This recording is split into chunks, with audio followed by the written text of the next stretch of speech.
Hey everyone, this is Chris, and you're listening to One Cross Radio, and today we are joined by nobody. It's just me and the lovely Luna, who is sitting right next to me, waiting for me to throw the ball. She is super precious. You'll probably hear her a lot this episode because she'll want to play because I'm down on the ground. Why am I down on the ground?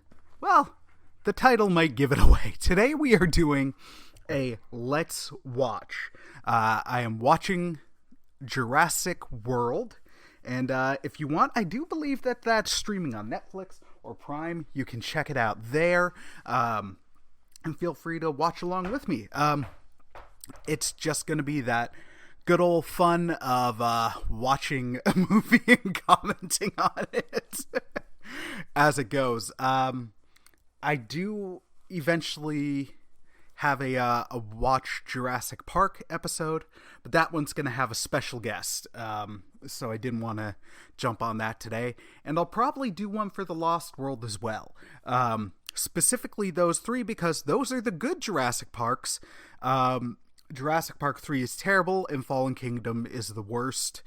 Actually, no, maybe 3 is still the worst. The point is, they're not good, and I stand by that, Bex. So, we are about to start today's episode. I'm just about to click play if I can. I'm trying to reach. Gotta love not being able to reach. All right, and here we go. That is way too loud in my ear. So we're at the new Universal logo. I like it as the update to the old one, but for the nostalgia fest of this, I kind of wish they went with the opening that the first Jurassic Park did. The best one. Oh yeah, because this has like so many studios involved. Universal, Amblin, Legendary, which prompted so many people to joke around about a crossover between Jurassic Park and friggin' Godzilla and King Kong. So starting in the lab is kind of an interesting way to go. Like this one, it's showing like, hey, this is a brand new critter. They're just jumping right in. They're not even holding off teasing the credits, which is kind of fair. It happened with, I mean, Jurassic Park 3 was not the note to go out on. I also like this because you're maybe not recognizing the dinosaurs, because the thing is this supposed... Actually, no, this is a raptor. Okay, my bad. I wasn't sure if this was the baby raptor or the Indominus. The raptors are iconic. So now this follow-up shot with a chicken. Wait, no, my bad. A raven, some bird in the snow. And we're with potentially people's least favorite part of this movie, the kids. Owen and Gray? Is it Owen? No, Owen's Chris Pratt. This kid...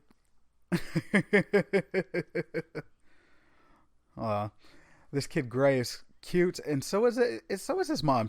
I wish I remembered the actress's name, but she plays a great mom. Oh boy, the awkward part. The clingy girlfriend. I love that the kid's father is played by the wonderful Andy Buckley, known most famously as the excellent David Wallace from The Office. Now the parents are just mocking him, and it's fantastic. It's weird that this takes place on Christmas. Like, this is such a weird thing that they never revisit. There's some sadness here, and we'll follow up later. I wish Andy Buckley was in this movie more, just because I love the dude. He's so much fun to watch. David Wallace being involved in Jurassic would be fantastic.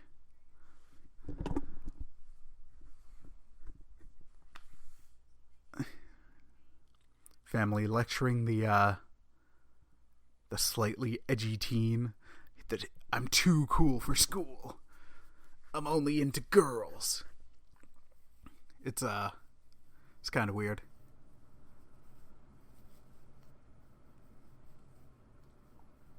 And we get the first hints of things going poorly because well, he's like, so much for our last family breakfast. And then she's called her sister, but no response, showing like Claire is workaholic. The kid wants to know how many pounds the island is. I think I read, but I'm not sure, that they were trying to do something with Gray, that he was on the spectrum to a degree. I'm not sure where, but I mean, this was during the craze that technically hasn't died yet, where you gotta have someone be on the spectrum for reasons. Now we're introduced to the poor babysitter who has the worst death in the entire franchise, because she didn't do anything to deserve it. It's just brutal. And we're getting the wonderful tones of John Williams and his theme. Friggin' John Williams is a treasure. A treasure. The scores that he does are just phenomenal. And the Jurassic one is up there. And the Lost World one is excellent too, because of how different it is. And now we're getting all these really cool shots of the building, the entry to the park, getting into the hotel, because they're the VIPs, the VIPs.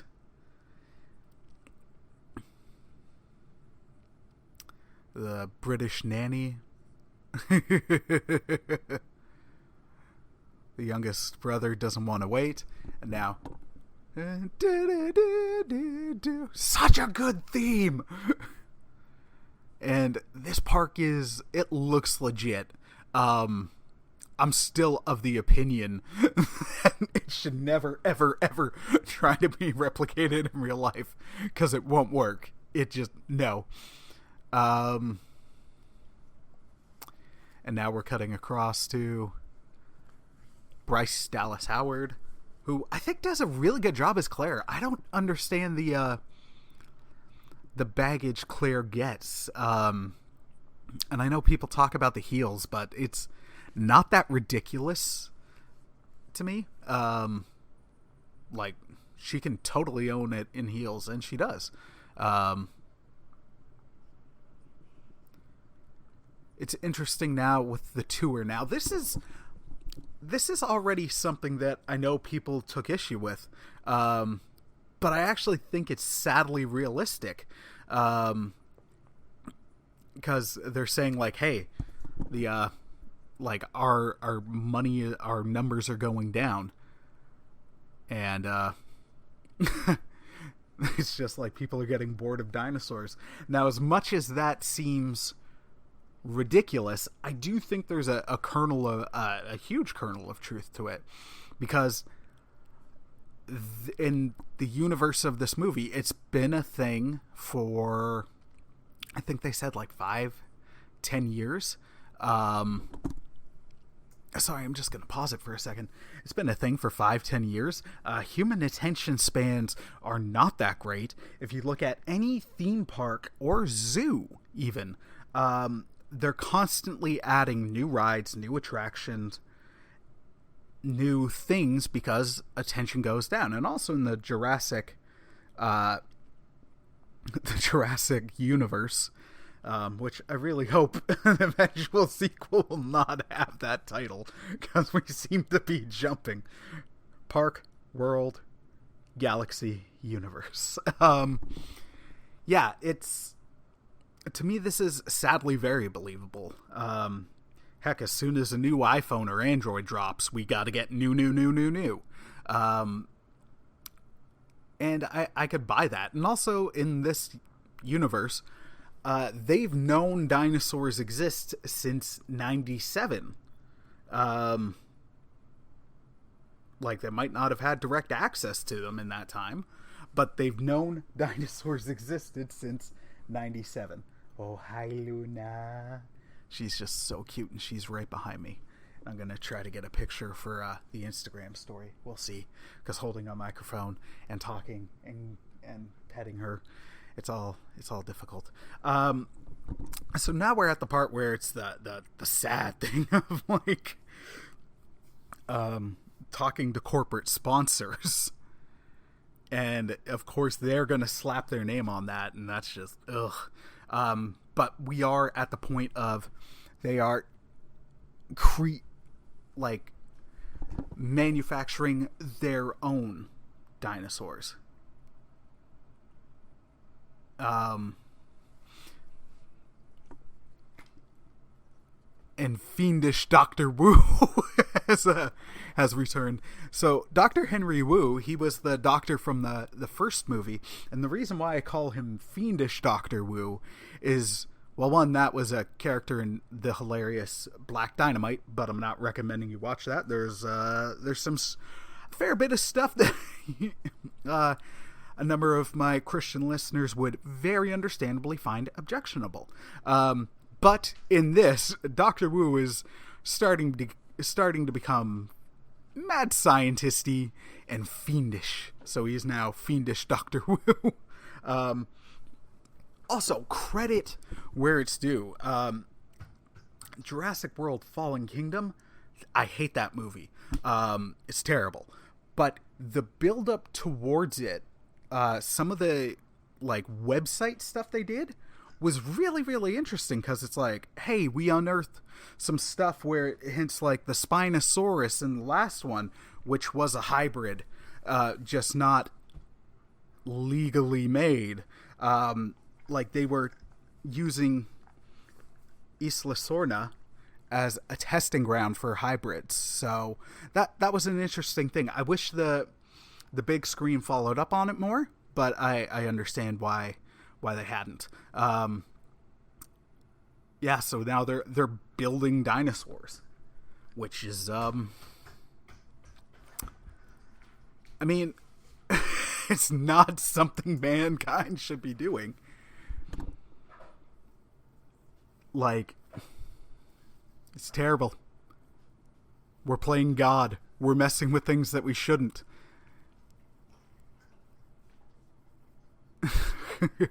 Like, we're messing with things we shouldn't. And it shows in this movie what happens when we screw with stuff that we don't fully know. It's almost as if Ian Malcolm commented on that in the first movie. Whether or not they could. We didn't stop to think if we should.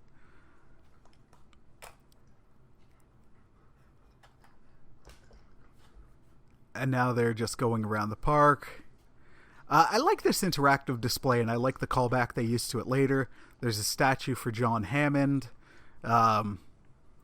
This little digging site where you can dig dinosaur bones is a nice reference to the introduction from the first scene after the credits in Jurassic Park. And they're getting all this information. Hey, Mr. DNA.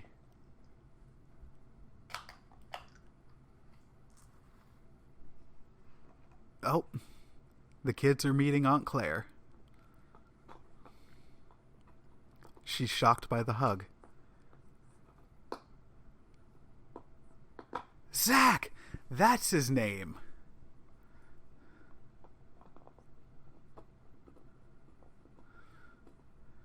Oh, tension because she hasn't seen them in 7 years.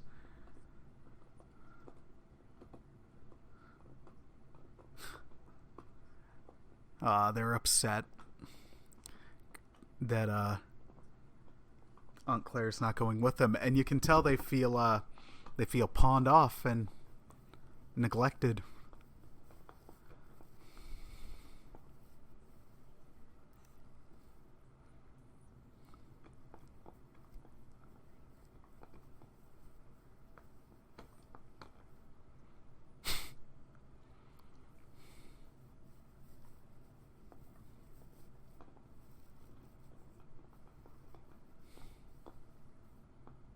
Dun dun dun. Now we're in the Jurassic control room, which is, I kind of like that. Well, not kind of. I like this. I like this team a lot. What's his name?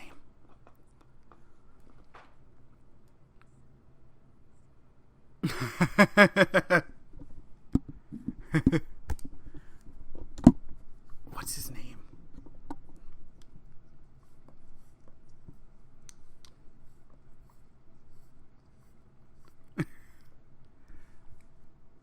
I understand that people died and it was terrible, but that park was legit. Jake Johnson in this control room is outstanding.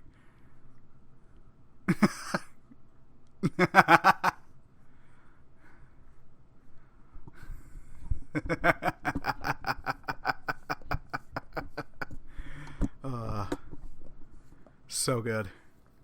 He's always good as such a sarcastic guy. If you haven't seen him in New Girl, I'd really recommend it. New Girl is hilarious.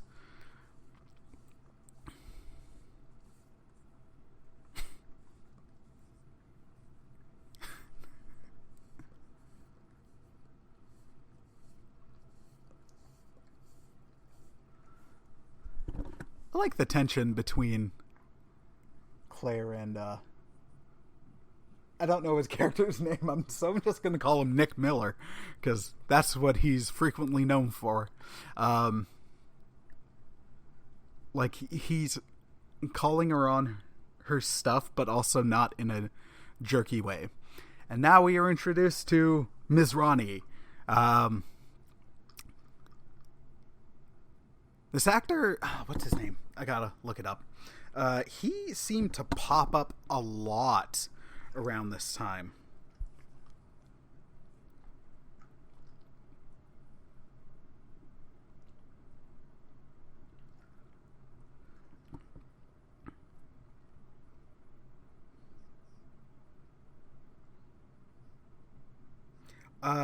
Irfan Khan. He is I really enjoy him in this movie. And I like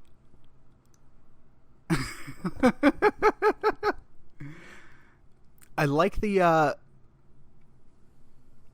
like what he does with this character. They didn't just make him John Hammond. Like, they're going out of their way to show that he's a good guy, a good CEO, because he cares, like, how are the dinosaurs doing? Like, he's asking about them, he's treating them like animals, whereas Claire, she's fully detached them. She only refers to them as assets.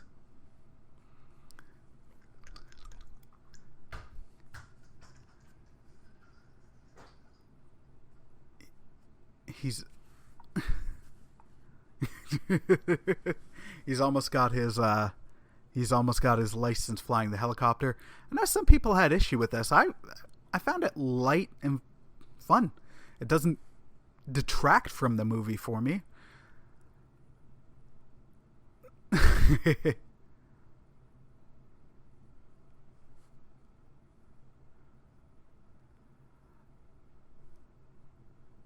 So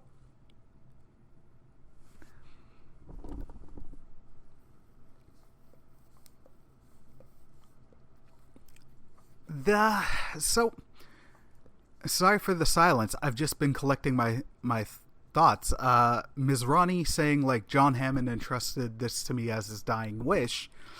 I find that good as a, all right, this is where we're at. This is how we're going forward.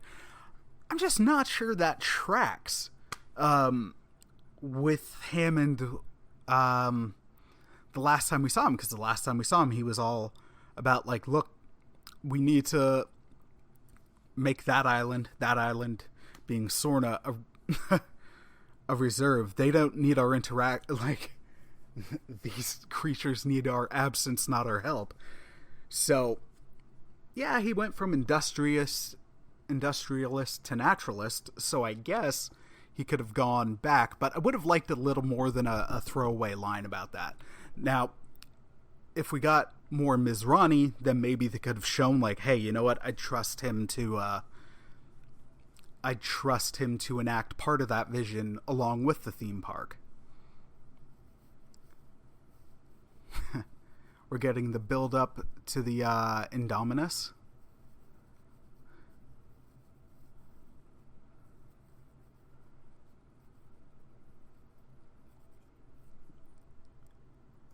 I gotta give them credit for this whole sequence. I think it's really well done because you're building up the tension over this, and a fair criticism, I'd say, for the most part, of the Jurassic series after The Lost World, and some would argue it started in The Lost World.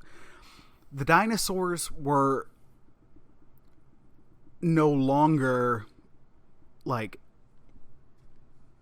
living, breathing, for lack of another term, dinosaurs. They were just becoming movie monsters.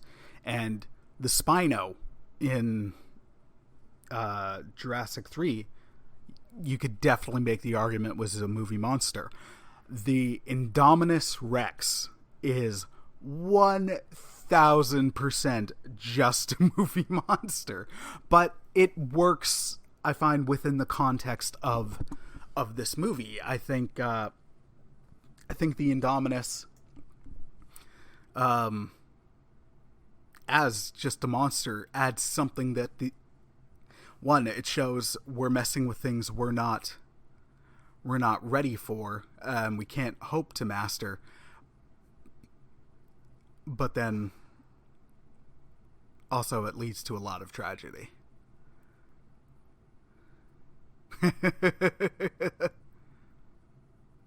It being an albino is frightening.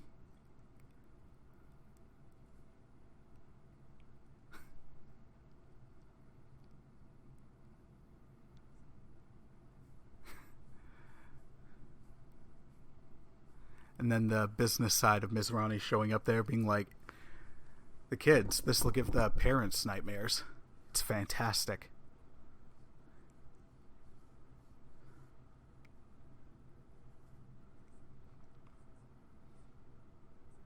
And we're finding out she ate the sibling. And I like that Mizrani is now very concerned.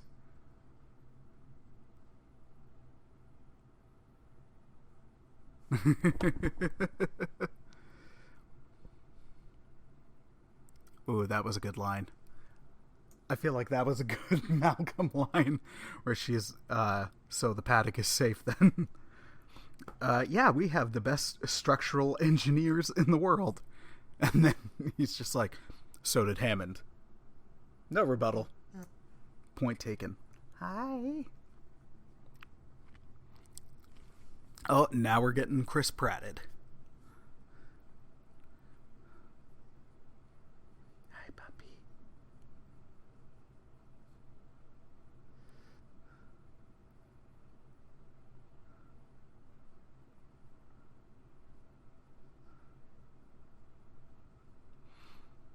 I like how they're bringing him in. I think it makes sense, and I enjoy his role in this movie. As almost like the Raptor Wrangler, but in the best possible way.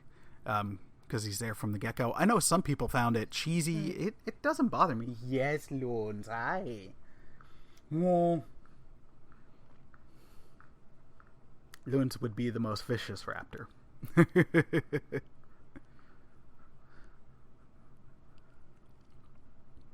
Dude got so fit. It's crazy. Hi. All kisses. This is kind of cool. I like that it's just training. It's not this huge complex stuff. I think this flick addressed some of the development stuff in the years between Jurassic 3 and World. There were so many rumors about like dino soldiers, which was just horrifying. That's not Jurassic at all. If you want to make that movie, just don't tie it to Jurassic. But showing it where it's kind of simple training, there's imprinting, but it's not like breeding guns into the raptors or some of the ridiculous stuff. Like, I think this is a decent way to import some of that ridiculous stuff while showing how it wouldn't work. And yeah,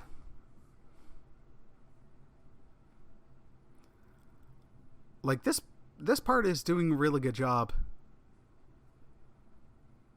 I think this one's doing a really good job with the raptors, showing like, hey, they are something to be terribly afraid of, but they're animals.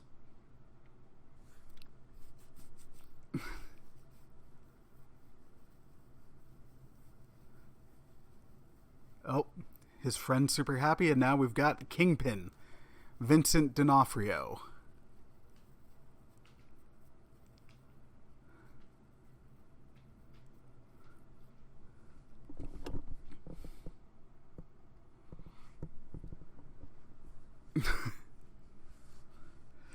Oh boy. Yep, this guy wants to get him in the field.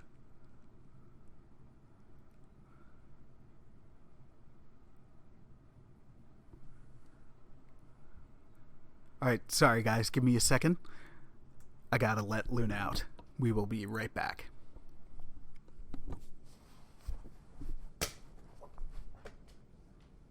Luna, we're okay. We're okay. Come on.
Okay, and we're back. Um,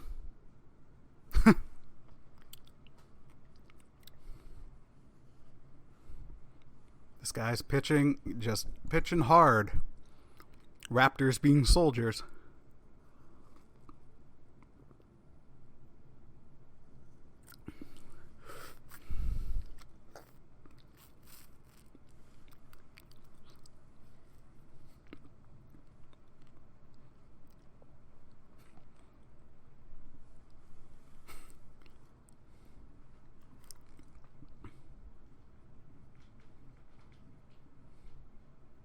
Thinks they can program basically basically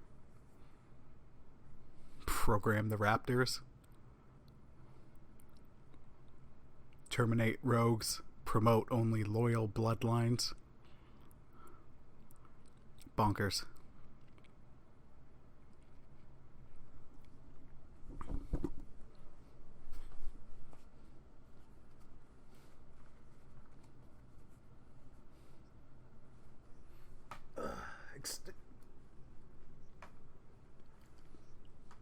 The argument that the dinosaurs have no rights because they're extinct animals, but it's like, hey, we made them, so we own them.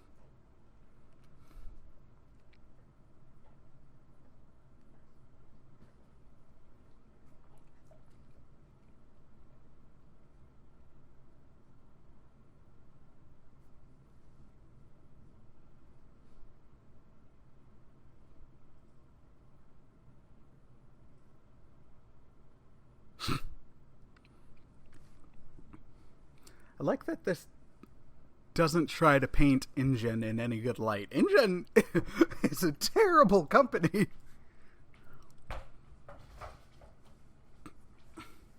In the books, InGen collapsed.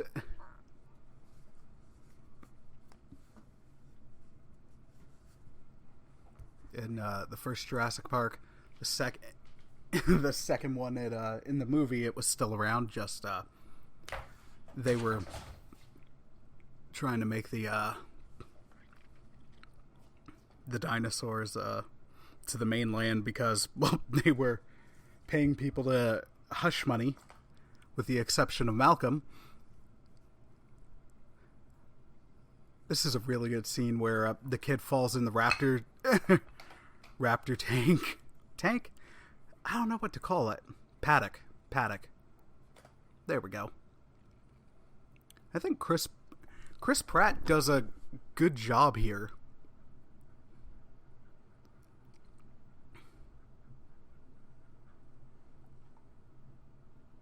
And they put on... do you guys remember how many memes were recreated because of this, like, blue stand down scene? So many.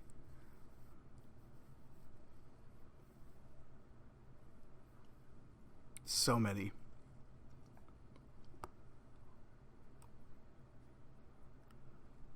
Hi, Loons. And Kingpin is only seeing this as a proof of concept. That dude's voice crack was excellent. Close the gate!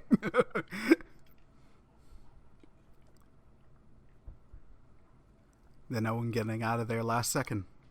Well done. Good scene. I gotta say, also, this movie looks good. Like, it's very, very, very digital. I don't think they did any practical effects for the dinos like they did in Jurassic and the Lost World. But the digital effects look really good. We're now, 7 years on from this? And it still holds up. It still looks great. Gotta give credit where it's due. It's not, to me, nothing out of the Jurassic franchise will ever be more impressive than the first movie. Like, that first movie looks gorgeous. Still. Almost 30 years later. Oh my gosh, almost 30 years.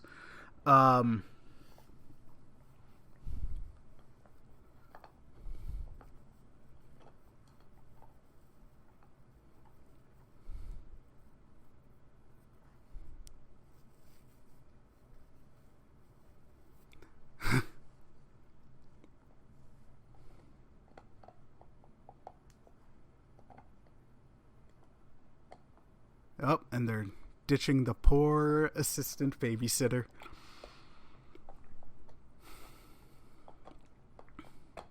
That was a cute little reference. The little Brachiosaurus sneezed in the kid's hand. Nice callback to Jurassic.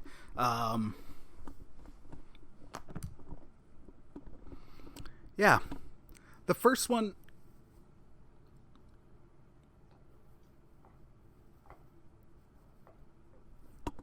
I find the first one holds up more visually, but maybe it's because of, one, the nostalgia factor for me. I like how they just tease Rexy. If we didn't get Rexy at the end, we would have been ticked.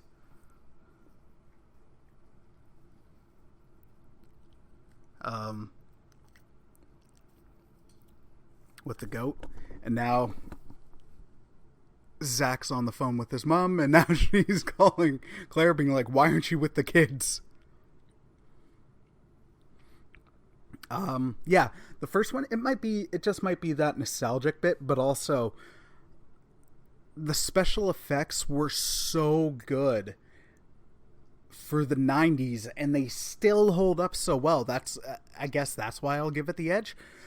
Like, that's not against this. It visually is a good movie.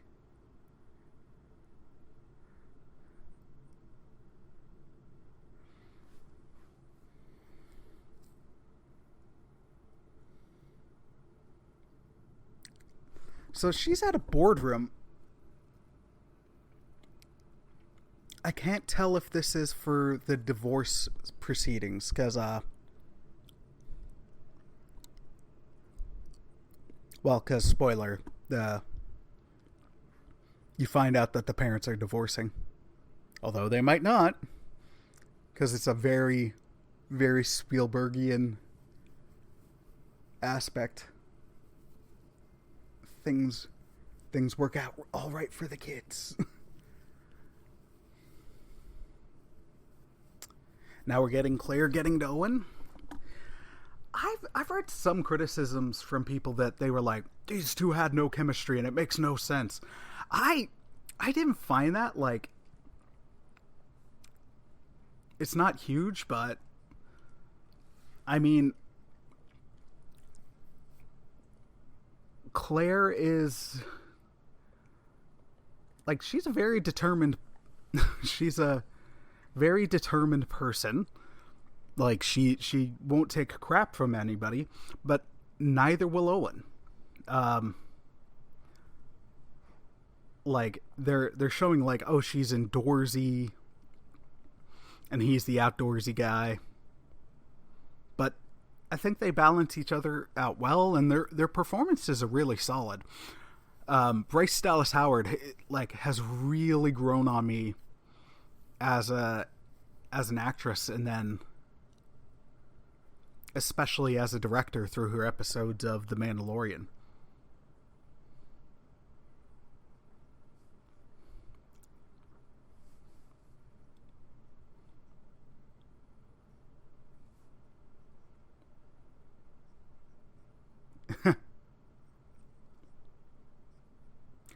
And now we're finding out they used to date.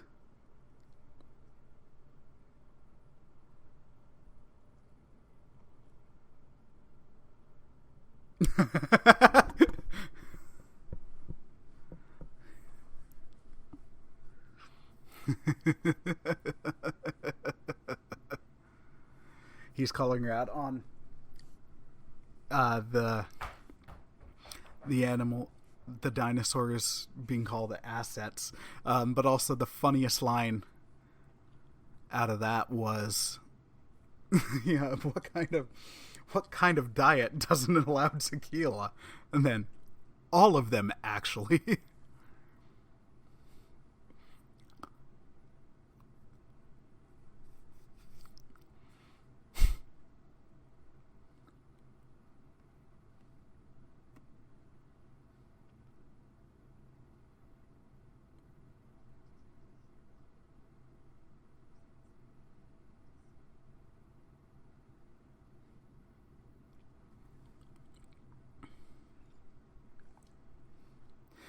Another thing I like from this movie, oh, Mosey. This dude's just always on his phone and he's missing everything. Huh. Even in 2014, that still hold 7 years later, that holds true.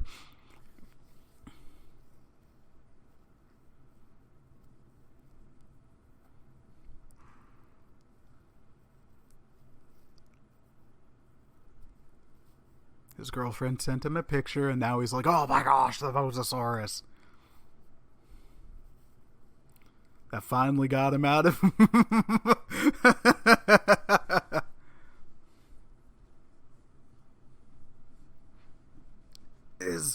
his head away from girls for a little bit. Dude's very creepy. Also, not a loyal boyfriend. Now, earlier they show his girlfriend is probably clingy because he's like, "Look, I'll just be gone for a week. I love you. I'll see you soon." A fair criticism of this movie is just how much product placement there is. I think when I'm looking at IKEA, they definitely showed Owen drinking a bottled Coke, which honestly, glass bottled Coke is the best version of Coke. Also, Owen just said the line that so many people identify with, where she's saying, like, we needed to create one to wow our audiences, and he's like, dinosaurs are wow enough.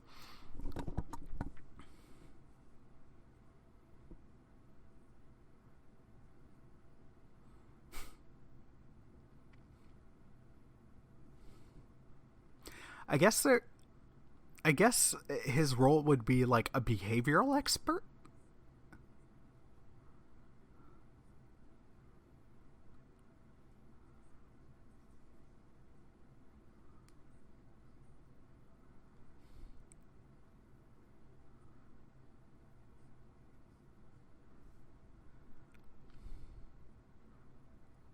I like this scene.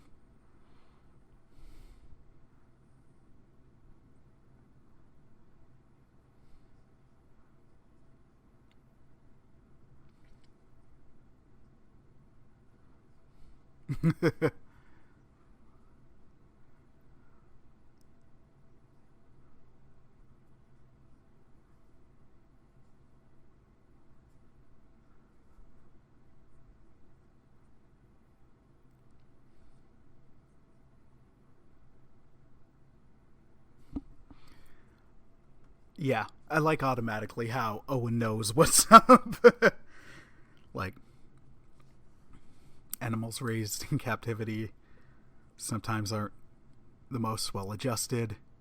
The only good relationship it has is with that crane. She didn't even mention that it ate its sibling.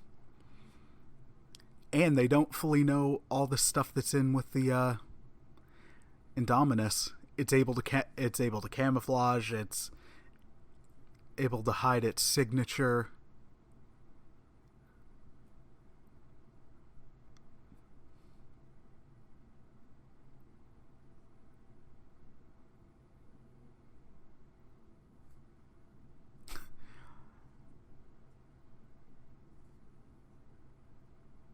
I like this part because it also shows just how messed up this thing is that they've made. We have that unfortunate, like, way too on the nose line of depends on what kind of dinosaur they cooked up in that lab.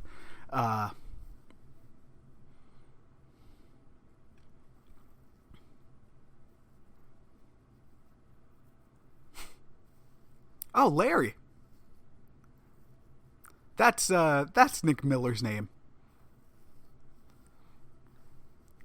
Mesrani just got in the office, and I like the turn we see with him. Like, he goes into corporate CEO mode.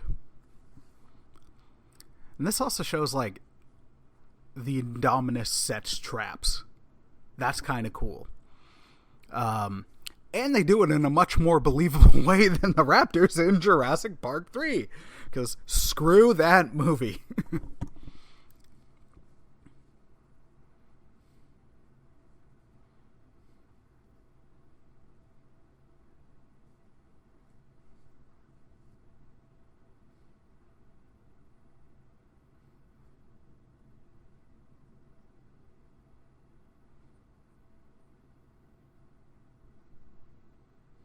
Dun dun dun.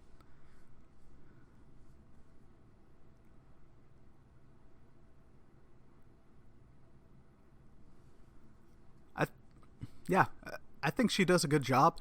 I wish they followed up on this part where the walkie interference. My interpretation of it always was that it was the something from the Indominus. Oh, dude one's gonna die. We didn't even get his name.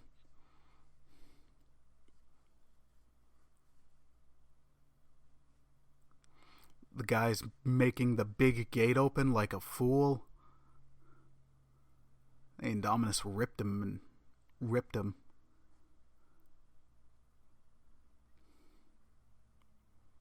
Oh boy. Now it's chasing Owen. And it's out. Because of course it is.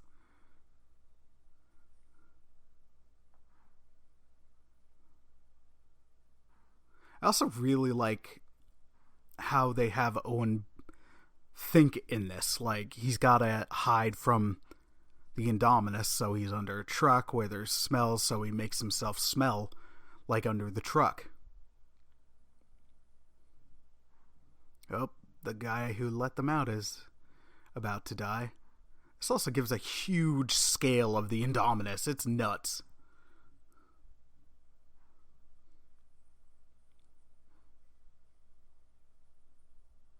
It's crazy.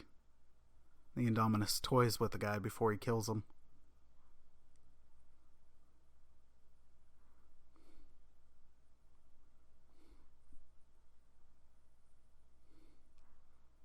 Yep, covering yourself in gasoline or the brake oil, I'm not sure which, from the crane that lowers the food in. That's a good idea. Because it can't fully see under the truck.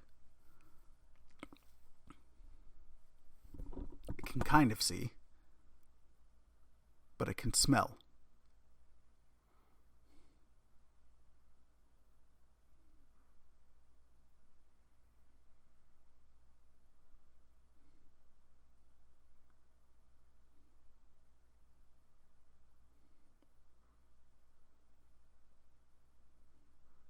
Giant footsteps are nuts. Feel like he definitely peed himself. Oh,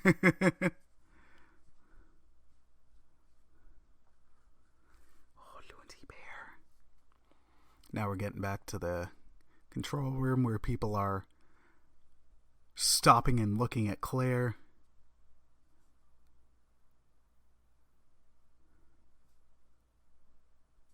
Hey everybody, remain calm.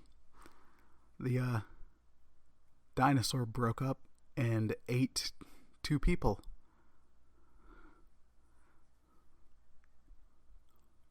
Huh.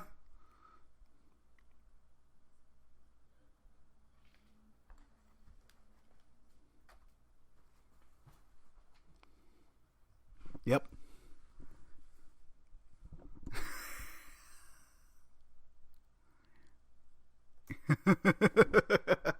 Masrani switching to the CEO mode, being like, let park security handle it.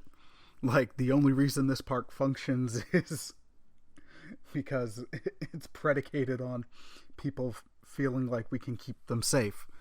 This was an eventuality, so then Nick Miller, in very Nick Miller fashion, you should probably tell that to people as they come in. Eventually, one of these things might eat you.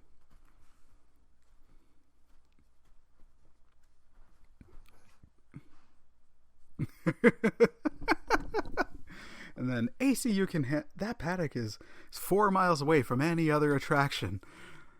The security can handle this. Nobody else will get eaten. So good. Oh man, I hope you guys are enjoying this. I'm trying.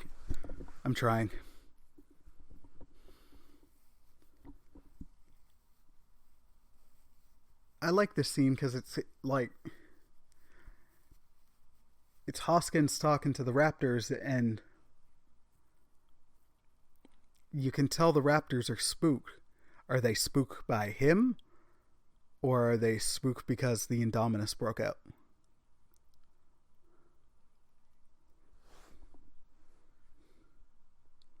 It already doesn't like him.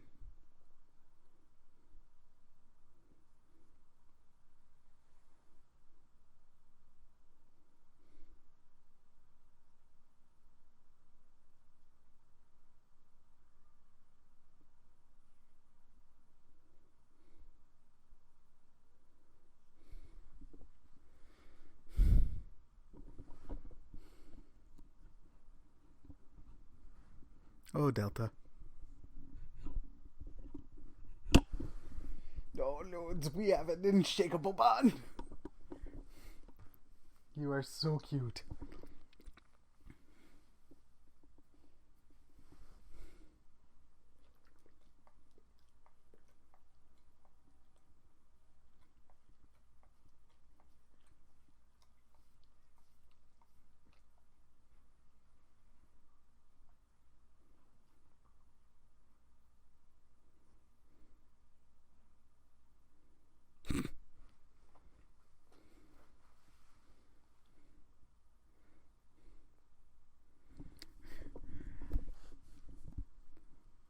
And this guy is definitely the human villain, because as soon as the asset's out of containment, it's like, oh, hey, we got an opportunity.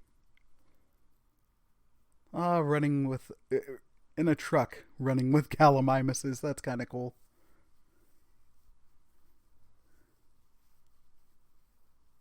Oh.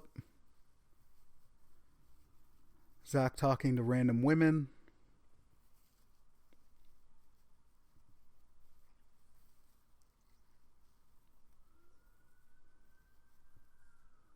And this is where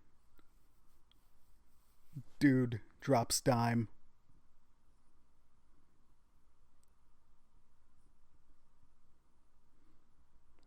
Drops dime that they're getting divorced.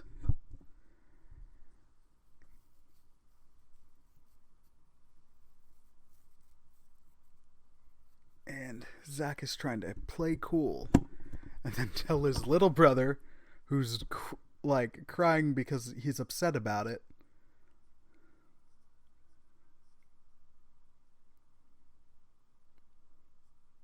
hey man, you're gonna get 2 of everything.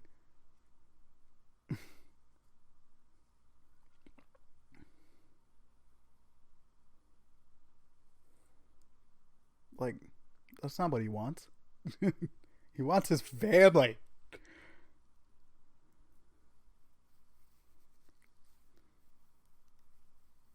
Stegos and people kayaking just right near the dinosaurs as the team is going out to kill this thing. Alright, you're gonna hear me distantly.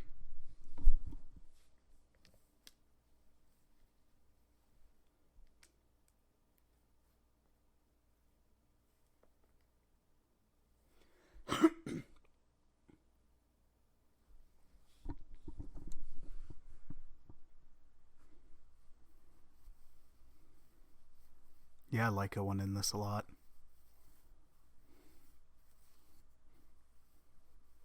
Just setting them straight. No one's ready to listen to him, but Because then the movie would be over. And the movie needs to happen.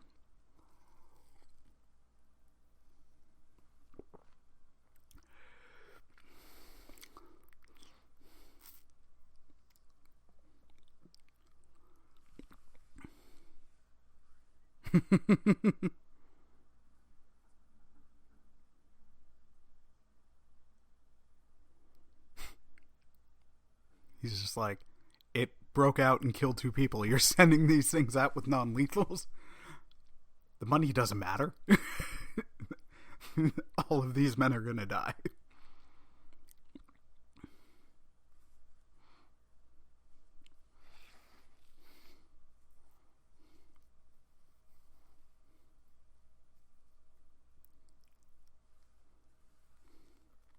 Because it dug out its homing chip.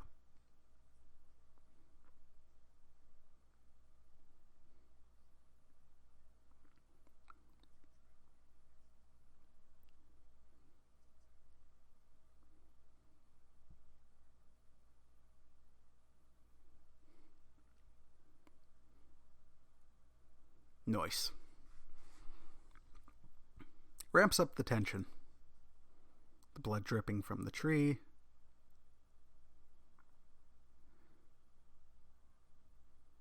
And here's where we discover it can camouflage.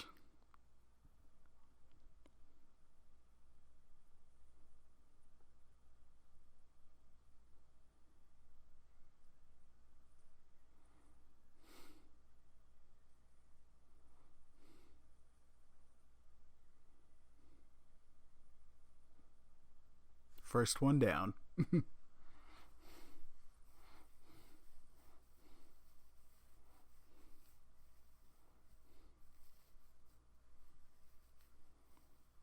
This thing's just massacring the people, like picking them up, throwing them into trees, knocking trees over onto people.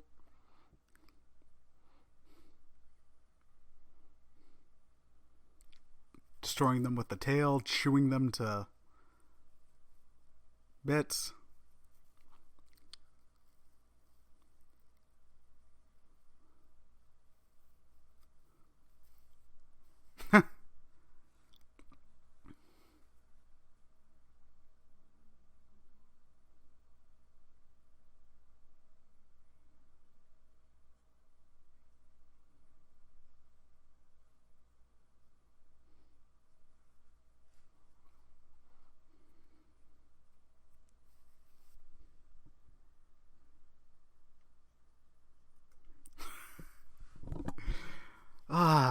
Yeah, seriously. Owen is in many ways the Ian Malcolm of Jurassic World, where he's just right all the time. Yeah, close the island. We'll never reopen. He's going, like, she will kill everything.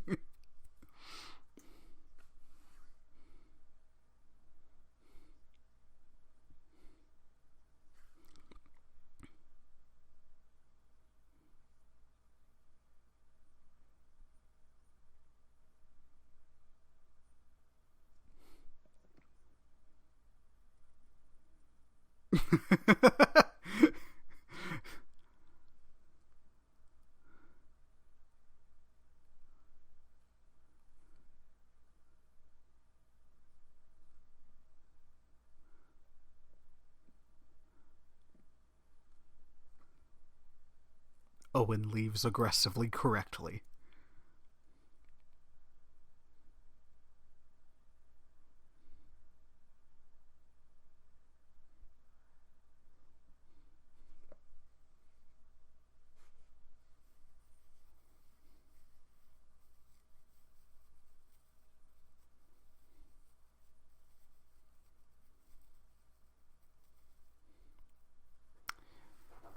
Yeah, they should have started this earlier.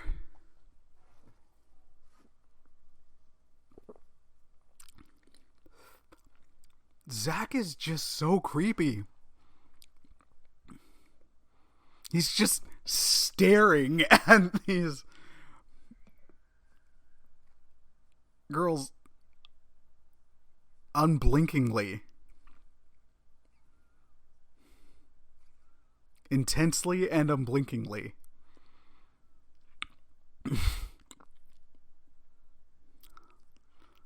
And then his brother rightfully being like, what do you think's gonna happen if you're just staring at them? And also, Zach, you have a girlfriend. if you don't want to be with her, break up with her.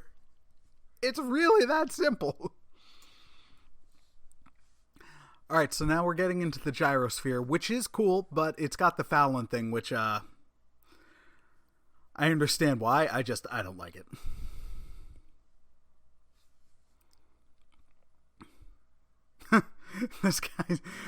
This guy's dead inside. Just enjoy the ride. And now being told he's got to send everyone away.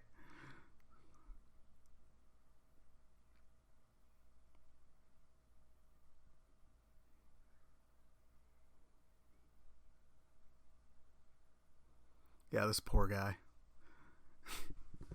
And fiendish Dr. Wu locking stuff in his lab, and he sees Ms. Ronnie coming. He knows.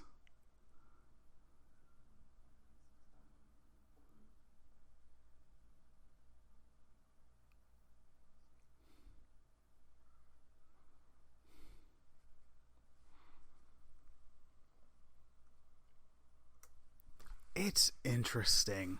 Like, this Henry seems very, in a way, different from the one from Jurassic Park, but he's like, aside from being the same performer, the excellent B.D. Wong, just like, you'd think that Henry probably would have cared more about people dying than he does, because right now he's just like, that's unfortunate. I also really like this scene because it addresses like things we've discovered in real life that haven't been reflected, except poorly, in Jurassic Park 3. And it's a great explanation of why they've kept them looking the way they have, because it's now been theorized and is most likely true that the majority of dinosaurs had feathers, and they kind of did that with the raptors in Jurassic 3. It did not look good. Jurassic 3 sucks. But also, like, the velociraptors in the Jurassic franchise are quite different. Actual velociraptors would be about the size of a turkey. Sorry, I'm trying to look up the name. I'm going to butcher it, but correct dinos need shouted out.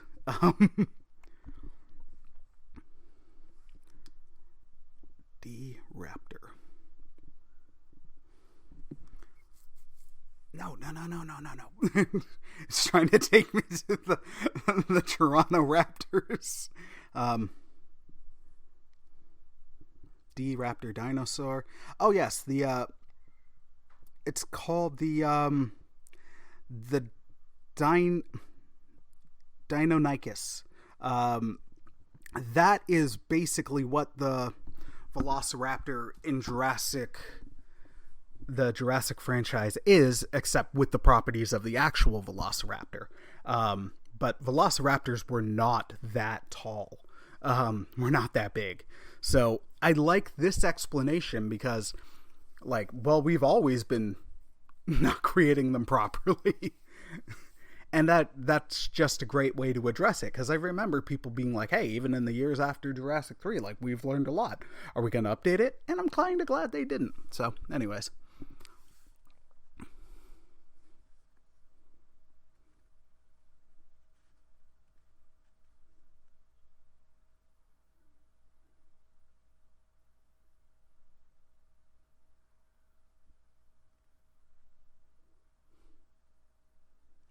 Now he's learning that it hid. It's just so many things were in this thing.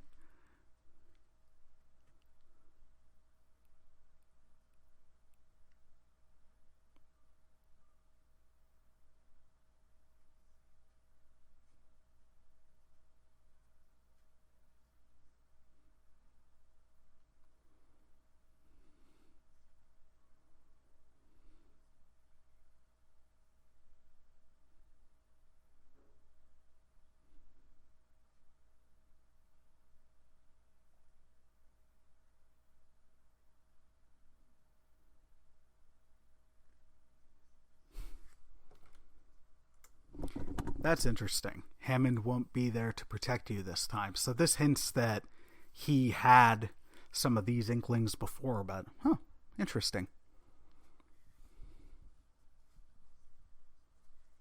If I don't innovate, someone else will.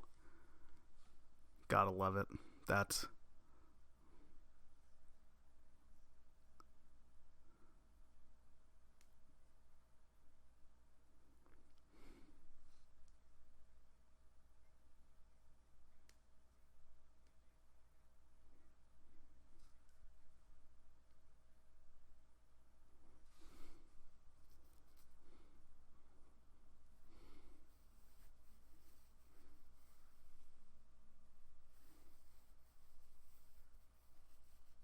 It was a good scene. Hence me being silent for most of it. Okay, I'm just gonna skip the Fallon aspects of this because it's bad. Now they're riding with the dinos and ignoring the calls back, like, these kids. Now Claire's seeing a child reunite with her mother, and she's like, oh no, my nephews.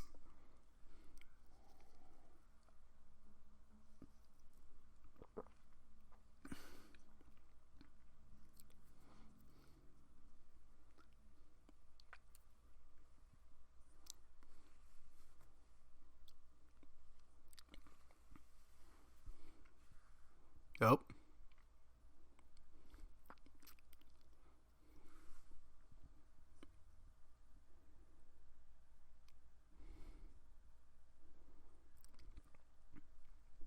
The phone's cutting out, which is the clue that the thing is near, the Indominus.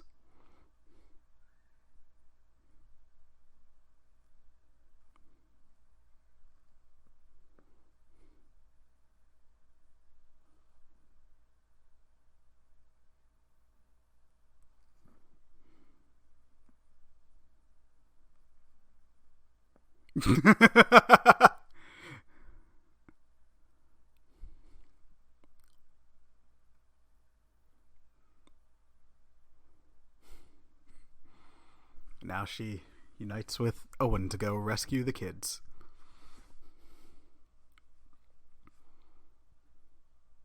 Kids? What?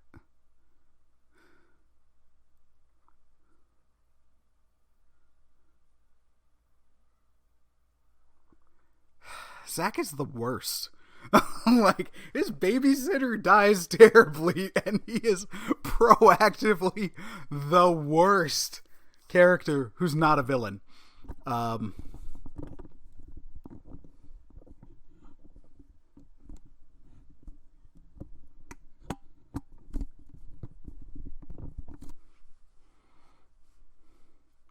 it. Owen's ready to go do the thing. Be the good guy. Because he is a good guy.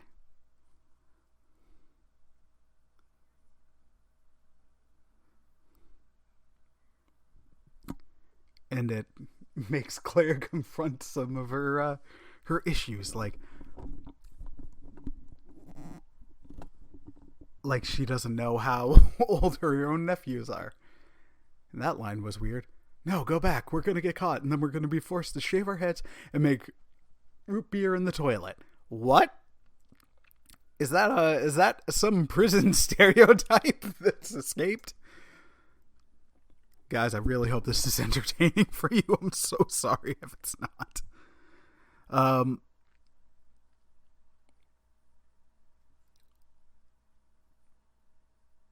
that's kind of a cool tease.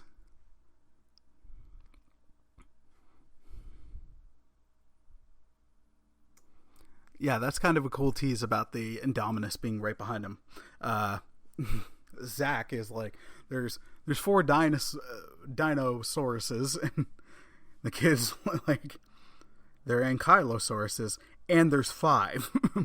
He's like, are you supposed to be some kind of genius? And Zach's the worst. But then you find out the Indominus is behind them. They're seeing the reflection in the ball. That's kind of cool.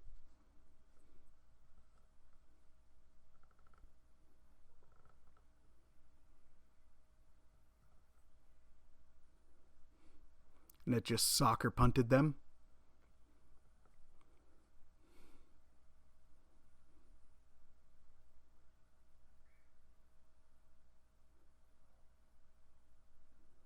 Oh, and Kylo.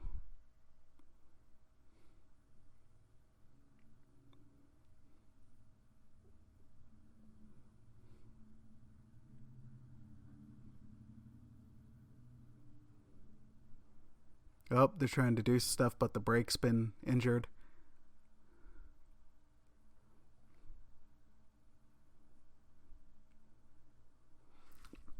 They show that Indominus is a thinking predator, but it's not even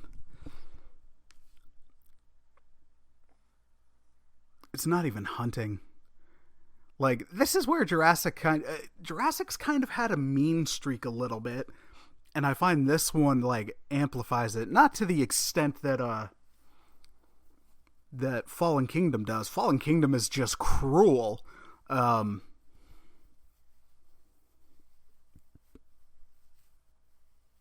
But this part is like in the Lost World. I know some people found the Rex killing the dog in the backyard like a bit mean spirited. Like, it was just a dog; it was doing nothing. And even though the Rex is an animal and it would go for the easiest prey and eat, still, it was just kind of like, was that necessary? Whereas this, like, you're finding out that the Indominus is just killing for sport. And if you're into animals, like, to a degree, my wife loves animals. I know my tolerance for bad things happening to animals in movies and games has changed substantially since we got Luna. Like, it's just tougher to deal with. And with the Indominus, like, yeah, no, it's just killing for the sake of killing. And that's messed up. And of course, right now we've got people running through a park and trees. It is Jurassic after all. Only they're not escaping a volcano, so that's kind of nice. They just got away from the Indominus's mouth.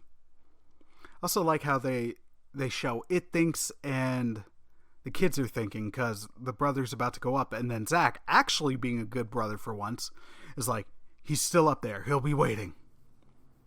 And the Indominus didn't just like walk away after they landed in the water. It waited to see if they were dead. That's a good part of it.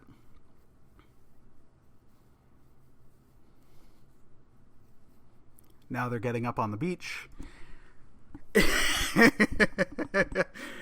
And they cover themselves in the mud so Predator can't find them.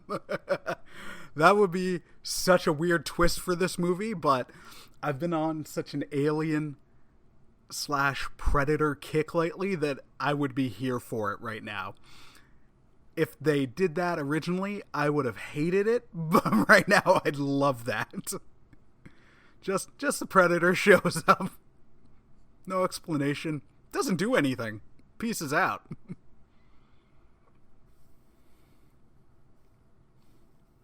Oh, this is the sad scene.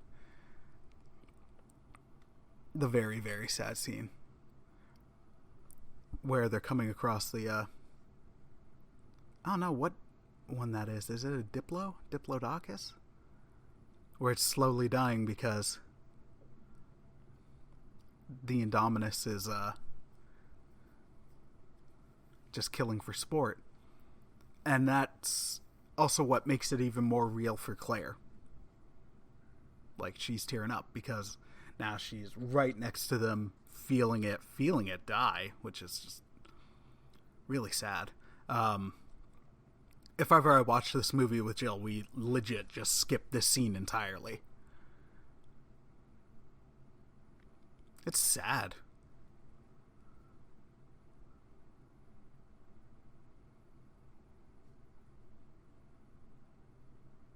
Like, you're just looking at five other dead ones. Oh, an engine's got the military showing up.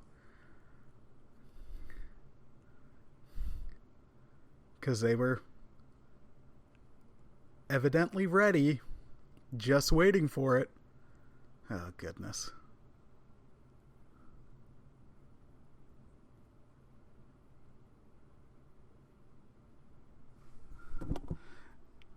Now his radio's out, but the Indominus is nowhere near him, so...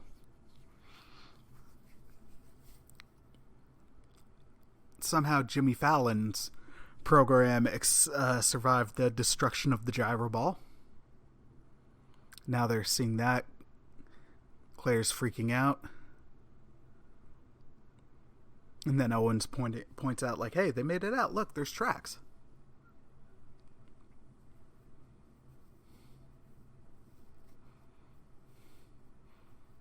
Owen is like Malcolm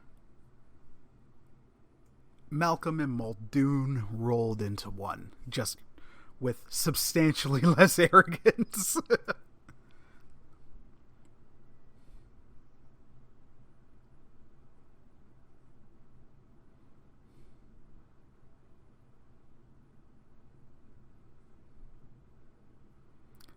That's a good point.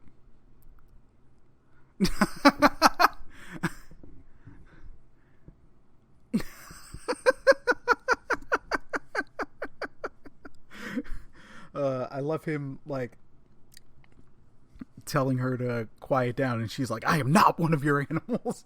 And it's just like, you're right. That's not what I'm saying. Those kids are alive, but we won't be if you keep screaming. Which is just so accurate. And something that's often ignored in other Jurassics and just in monster movies in general. She's like, oh, you can track their scent, right? Just like, I was with the Navy, lady. So good.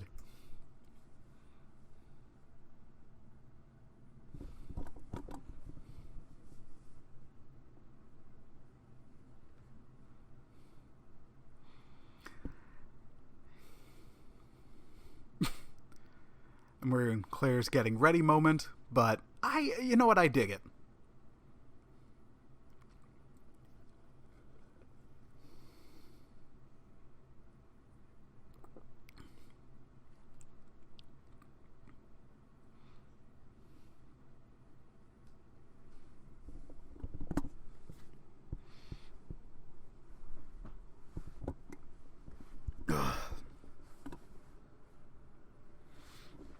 I like that. She's not going to be told what to do. She's not going to be pushed around.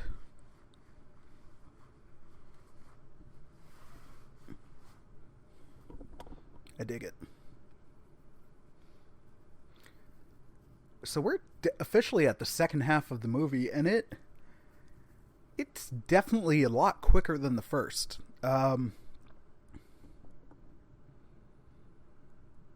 I for sure like, not that the pacing's bad by any means, but I definitely find the pacing of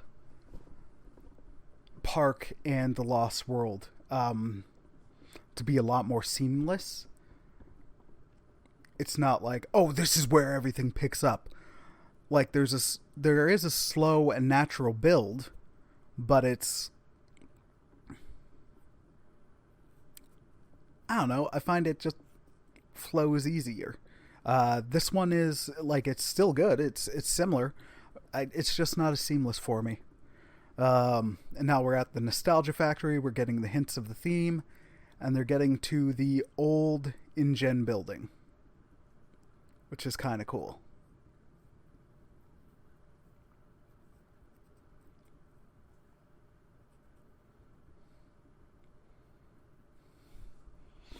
Yeah, I'm looking forward to doing the Jurassic Watch along with that special guest.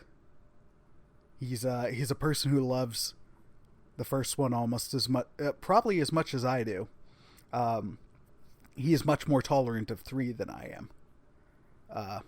But he's a huge Jurassic fan, and it's always fun to talk movies with him. At this point, I'll just say it's Mike.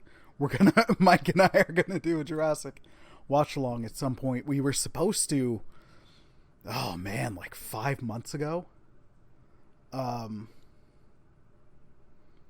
But life found a way. No, life and anxiety and things got in the way. Gotta love that. You're planning on doing something, you're ready to do it, you're amped to do it, and then the mental health hits hard, and then you're like, I can't do this. I can't do this week. I can't do this for a while, and it just kind of fell by the wayside. But we're gonna make it happen, folks. Just like that's also what happened with like that. I was gonna do the deep dives into Batman the animated series and Justice League the animated series last fall, but it was a flare up then as well, and it just messes with you, and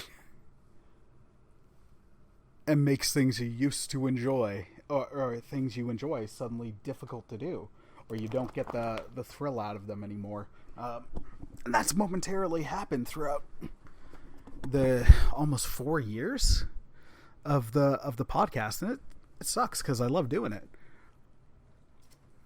But there's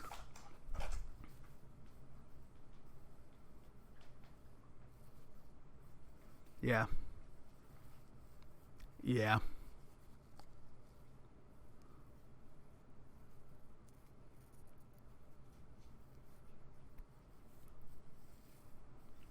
Yeah.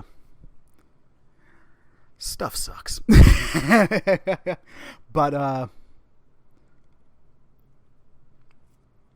but we're not we're doing mental health wise it's rough lately, but I'm actually getting enjoyment and a bit of fulfillment out of doing the podcast. A little while ago, I actually got this great just this great information that was really uplifting and encouraging, and it got me out of the funk where I hadn't recorded in about a month and a half. I was just having a iffy with being iffy and being able to get it done. That's not the case anymore, and I'm very thankful for that, because I love doing this. It really is fun, and in some ways it's therapeutic, but then in other ways it's stuff that people are enjoying, and I love that. Sorry, I just got to that Ms. Ronnie scene of, are you sure there isn't anybody else? We don't need anybody else. Like, okay, this is conceivably a plot hole. We just need you to do this so you can die. And the kids have rebuilt the OG Jurassic Jeep.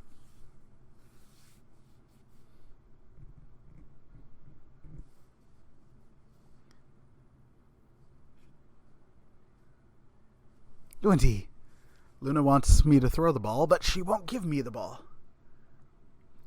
You know what? I'm coming around on Zach. He's this second half is showing like, hey, when it's important, I'm a good brother. I'm a good character. He should be like this always, and not a creepy, jerkish, the worst. But a caring, loving brother. Yeah, dingus.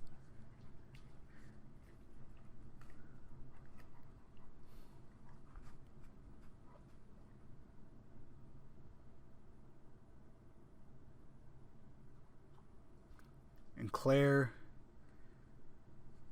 and Owen just got there like right after they left.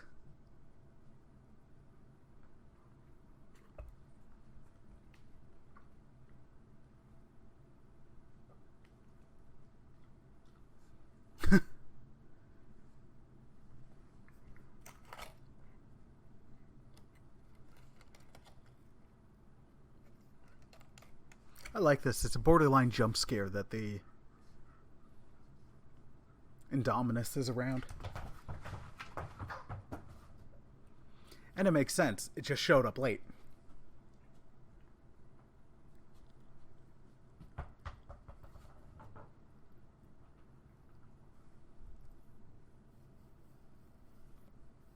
It's getting its head all the way in.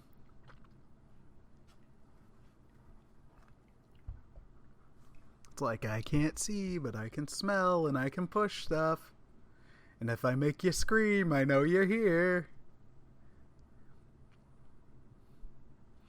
I gotta give these guys credit for acting off of... I'm pretty sure there was nothing in there. Like, not even a prop to push or anything. Like, maybe something. But they're reacting well to nothing. Oh.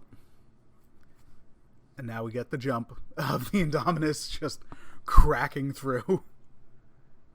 Oh, you indeed. You want a ball. You are the Indominus. I am the Indominus Loons. The Rex holds nothing on me. Owen goes back to hold his hand out for Claire, and she's just like, nah, man, I'm going to run through. Run past in my heels. I don't care. Oh, and the helicopter's attracting it now.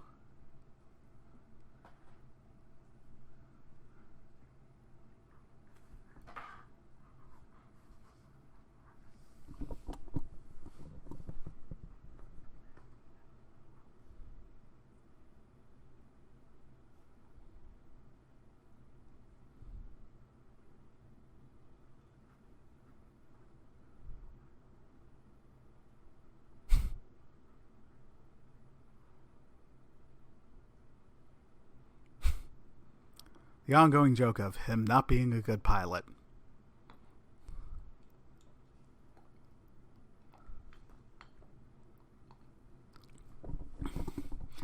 I also like this whole sequence with the aviary.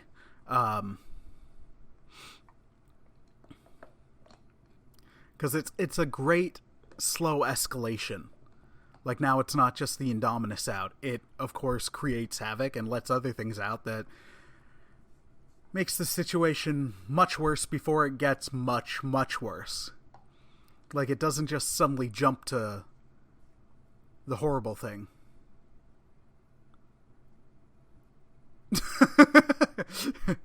And then Kingpin with Nick Miller. Just, like, getting uncomfortably close.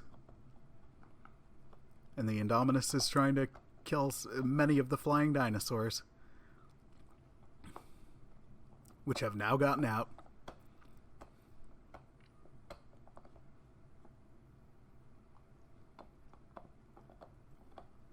Oh, the dude got speared. And the helicopter's going haywire. You know Mizrani's gonna die. You knew beforehand.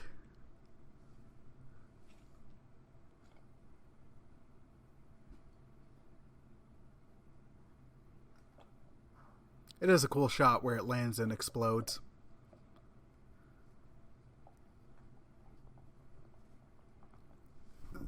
That is one small thing I wish they could have changed. I don't even know the character's name, but the girl in the control room, like, she's been featured as prominently as Nick Miller.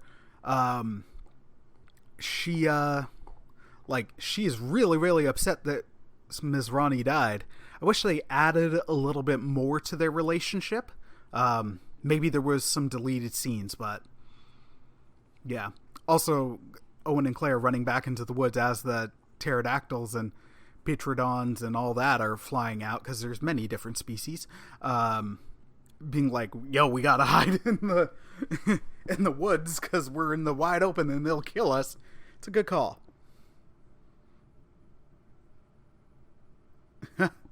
Kids being like, we're safe now. And then they see the flyers in the background. Petrie has come back and he's pissed.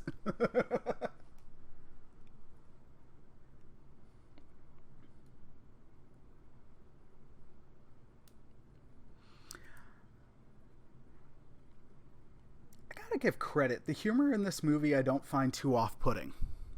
Like, it's pretty organic. I like that it's not too much like pop culture referential or anything like that. It seems fairly organic.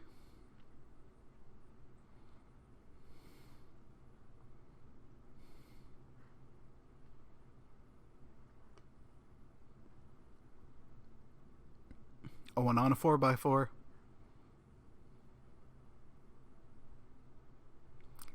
All these poor people, because the Flyers are about to get in there and wreak havoc. Oh, due to a containment anomaly. People start panicking, and then they look up and they see all these Flyers come for them like, what? Oh, we're gonna see the dude, like, protecting his double-fisted margaritas. Yep. I feel like we all know someone like that.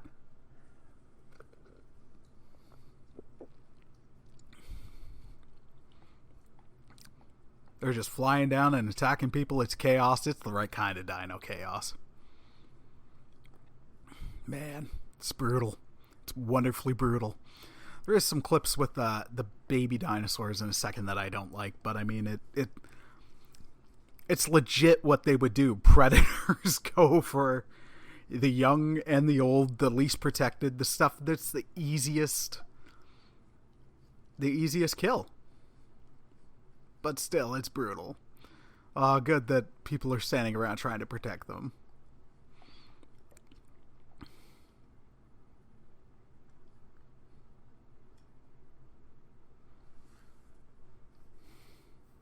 They've got tranks, so do not fire live ammunition. Hoskins is overlooking this and just getting... I thought of a reference I'm not going to make, but you can tweet me what you think that one was. But he's getting a strange enjoyment out of this. And now we get the most overkill death. Poor Zara. Like, picked up, dropped, grabbed again, then dropped from really, really high into the water, into the Mosey's area. And then the pterodactyls are diving under to get her. It gets her in the mouth. They're, like, tossing her around, trying to drown her, tire her out, make her easier to be eaten. And then Mosey goes for it because, I mean, it's all happening in the one spot. And she's gone. The pterodactyl's gone. Like, what did she do to deserve this? Like, I know some people just straight up hate it. I enjoy that sequence. But, like, Hoskins gets off so light in comparison. Like, his hand gets bitten by a raptor and then he gets torn to shreds by one, but still, you'd think he would get that death. And then the kids escaping like the Flyers, as the Flyers are getting shot at by tranquilizers, it adds to the whole chaos of the moment. It's cool. And I do like this here, because Claire, it also shows, like, she's never been shown as the damsel in distress here, but she just hops down, knocks the thing off, like, butts the Flyer in the head off of Owen, and then shoots it repeatedly with tranks. And then her nephews are like, is that Claire? And then Owen kisses her. He lays a smooch.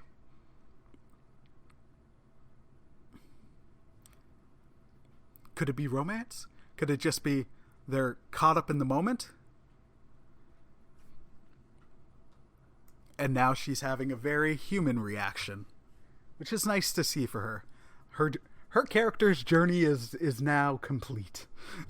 And we got 40 minutes to go. All right, actually, on that note, give me a quick sec. It looks like Luna wants to be let outside, so we'll be right back after these words from our sponsors.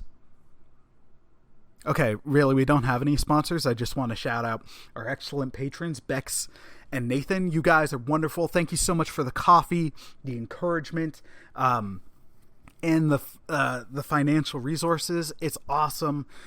You guys make this podcast even more fun.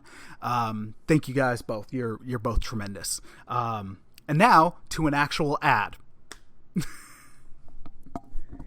want to go outside, baby?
Okay.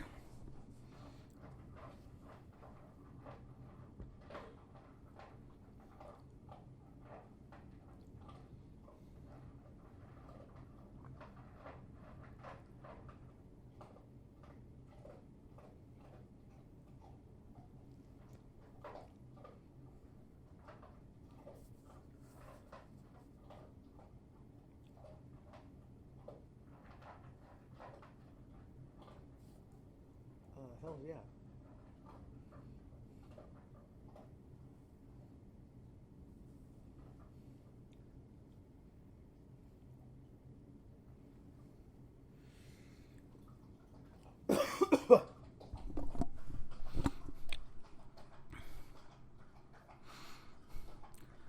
Okay, and we're back.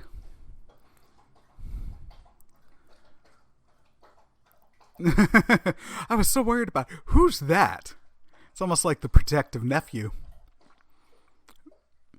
who's the same height as her and potentially her age. I'm not sure how old the actor is, but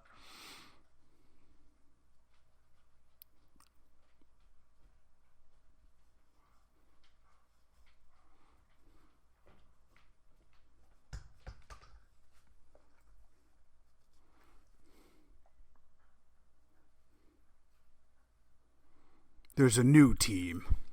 There's a new sheriff in town.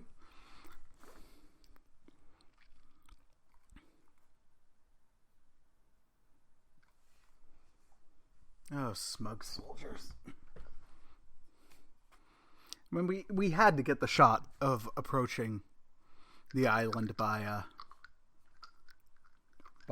helicopter.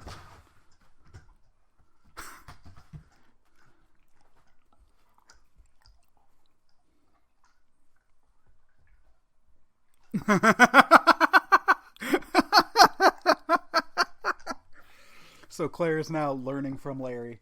The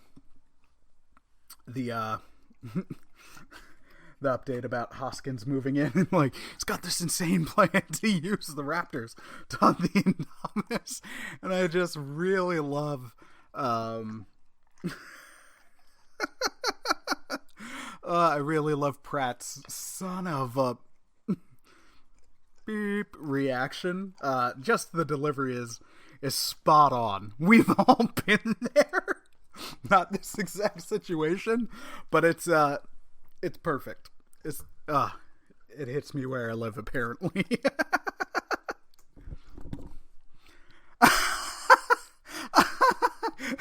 Then Grady just being like, "Don't say the B word," but he actually says it.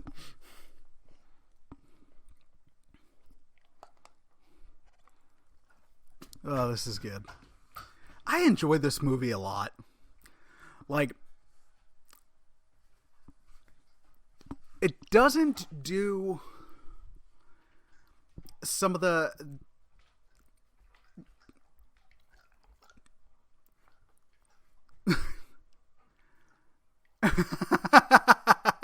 kids being like, "Can we stay with you?" Claire's like, "I am never letting you leave my sight." No, him. Yeah, I wish, like, this does to a degree, like the first one. I guess in many ways, or not many ways, just in some ways, wish they got into it more. The playing God theme, like, they do it in this one, but they could have dove into it even more. And right now we're in a great dino action movie. But it would have been the heavier theme. I would have appreciated a little bit more. Like, not knocking this. I really dig this flick. This is the Jurassic sequel I've been waiting for since 97. And it's the best one since 97. Except the Big Battle at Little Rock or whatever it's called. That was cool. That was a good short film.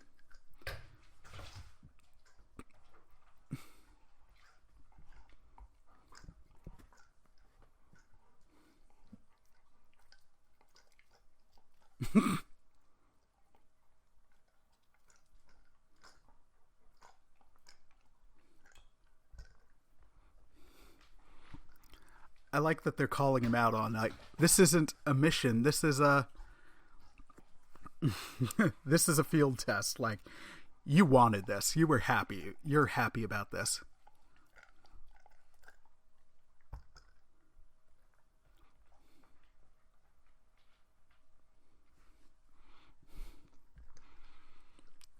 They also don't have an option.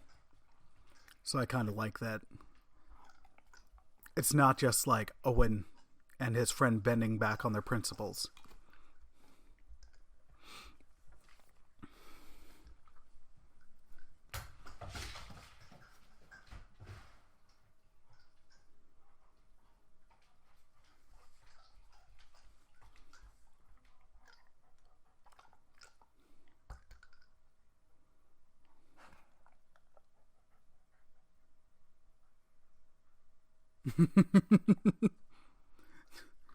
Do not shoot my raptors. Please.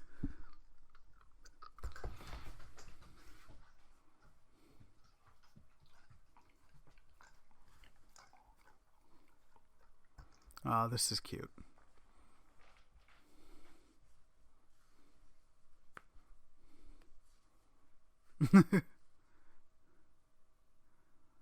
The kids are bonding with their eventual uncle, Uncle Owen.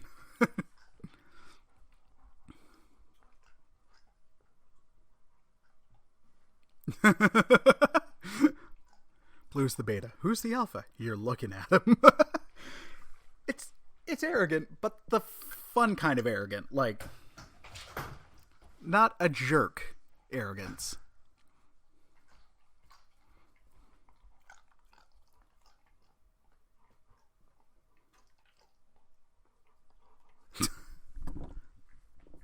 Oh,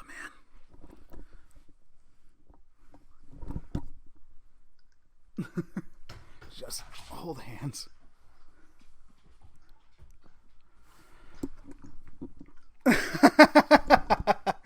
I like that Gray actually reaches out to hold hand. It's cute.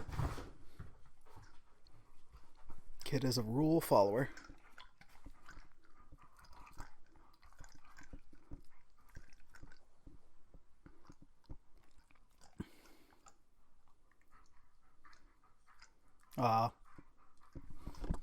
Now we're actually getting Zach being a good brother. If only he was this character the whole time.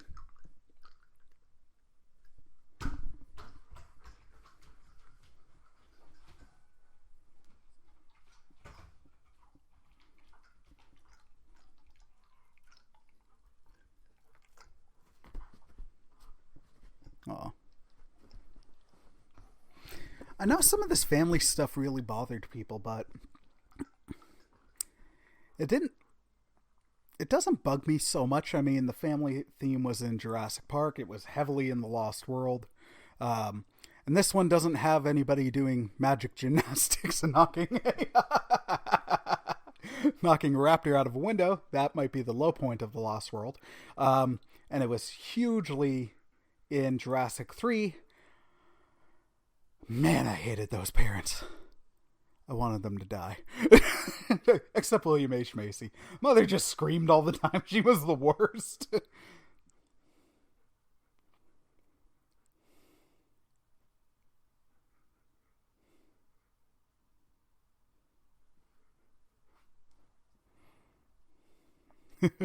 And they let the raptors out.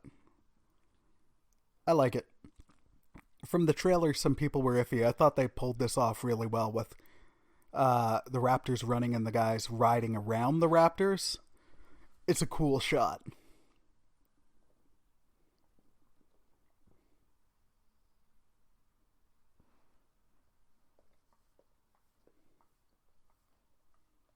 The camera footage of the raptors is pretty awesome.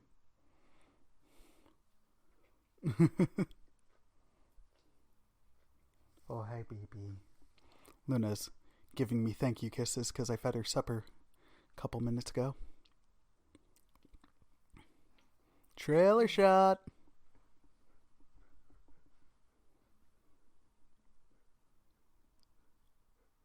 I mean, this could have been so cheesy, but they pulled it off. And I like that he has this moment where he just smiles. He realizes how cool it is.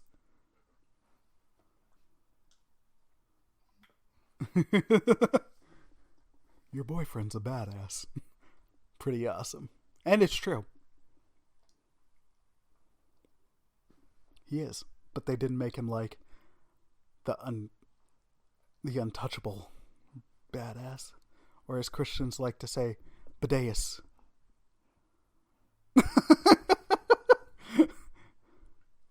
Larry not knowing how to react to Hoskins is awesome. Hoskins is just watching us like it's a movie. What? Ow. That sucked.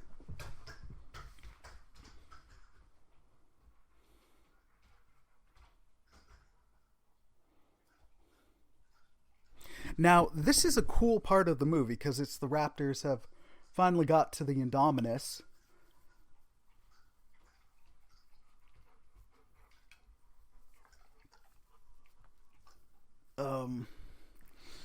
But I feel like it's, for me, it was a twist I knew that was coming. And I feel like that was the case for the majority of people. They still pull it off decently well, but if they could have, I don't know how they would have made it different enough, but if it could have stuck as a shock a little bit more, that would have been cool. Like, it's still cool, still works, but I remember knowing going in that the Indominus was part raptor.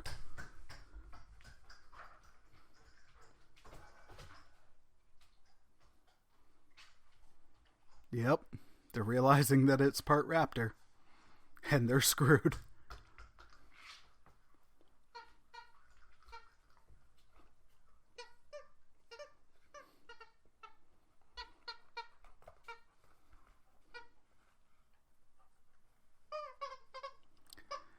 It makes no sense that they wouldn't tell them that it's part raptor.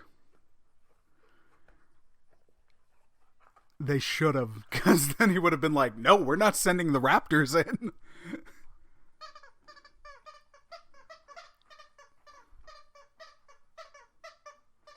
Alright, a dinosaur getting hit by a bazooka is kind of cool. But it's thankfully okay. Well, I'm glad because it's not an anticlimactic ending. Looking at you, Jurassic Park 3, suddenly the military show up and that's the movie.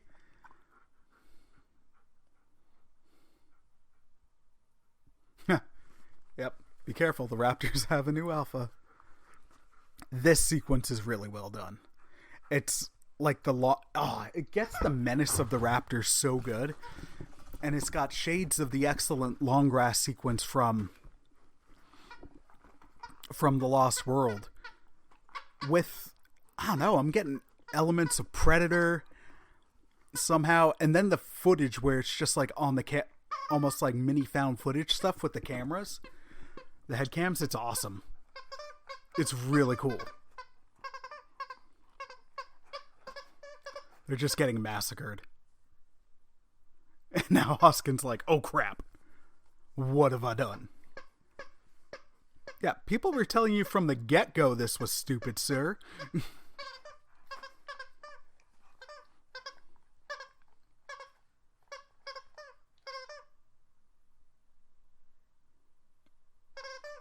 Aw, I don't like this part. Because the raptor's blown up, and that sucks.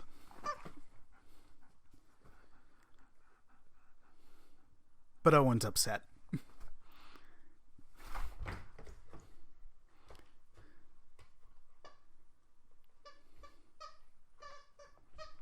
Then Owen's oh man, the military guys are just leaving everybody. Owen's friend is left behind and he hides in the log.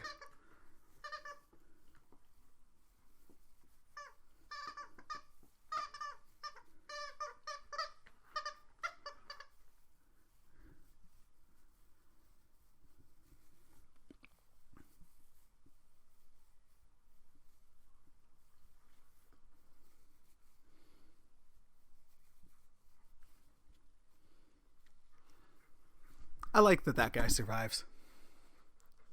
We don't see him again, but he survives.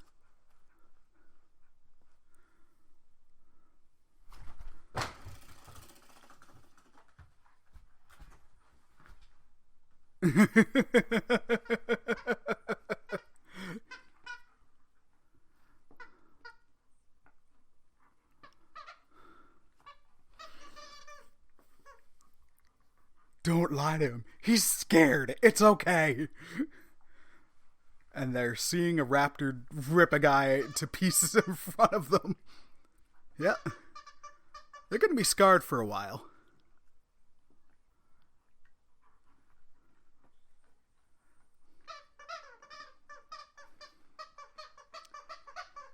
I dug the raptor jumping in through the side window. Again, I know some people got bugged by it, but I thought it was a cool touch. Like, it's a jump scare. It's a jump scare you know is coming, but an effective one. Oh, Lucy. Luna. Lucy's got her one of her favorite toys, the snake. Sideswiping a raptor with a truck. Nice. Oh, finding the cattle prods. They gotta close those back doors, man. I also like that they show the raptors figuring out that the doors are swaying open and shut. That's a nice touch.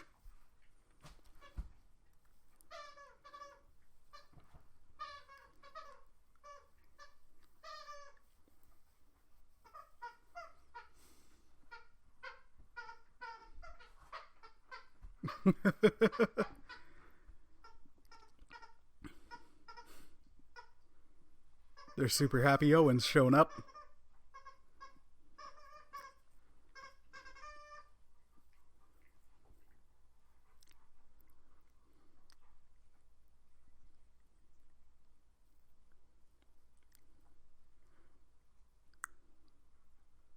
I like that Larry stuck around.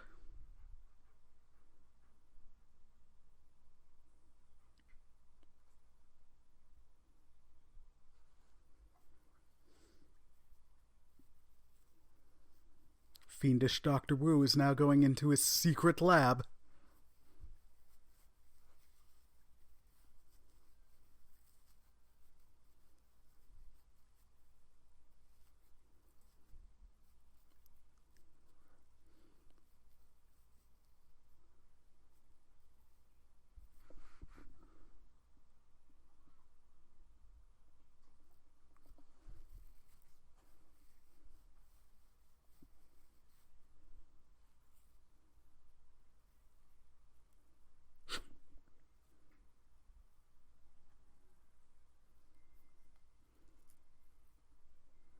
Man.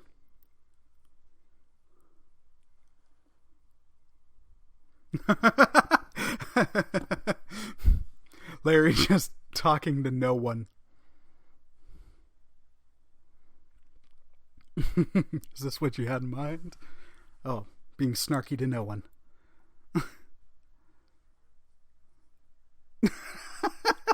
His heroic someone has to stay behind is great. And he goes to kiss the girl and she rejects him.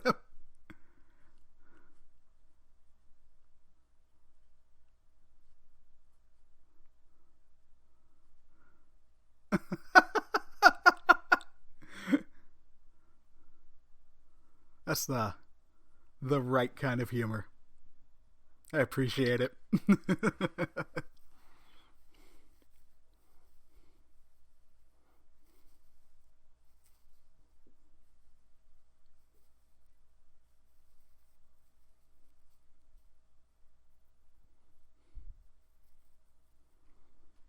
And fiendish Dr. Wu escapes for another day.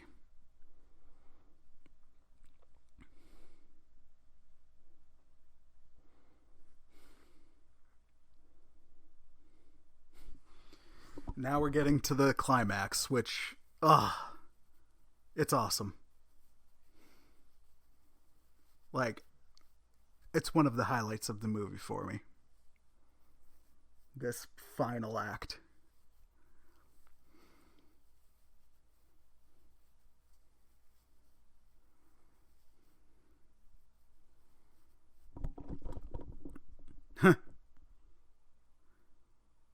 They're seeing that the labs have been evacuated. Seeing some of the other test subjects kind of in Dr. Wu's hidden lab.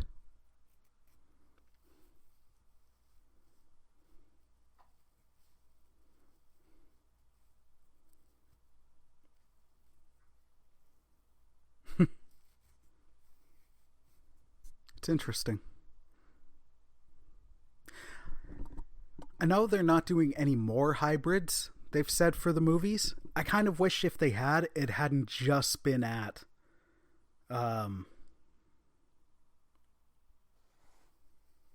it hadn't just been the Indominus and then Indoraptor, which the Indoraptor was kind of foolish.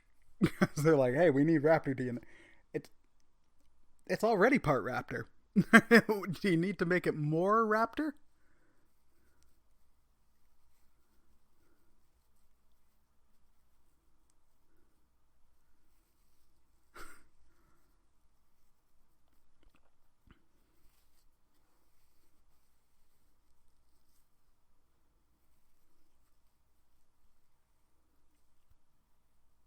Yep. Blue's shown up and is just going right for Hoskins. I like it. Although he really deserved the Zara death. This is brutal in its own way, because we haven't seen this. Like a raptor just biting into a dude's hand and yanking and tearing. Blood splatter on the window, you know.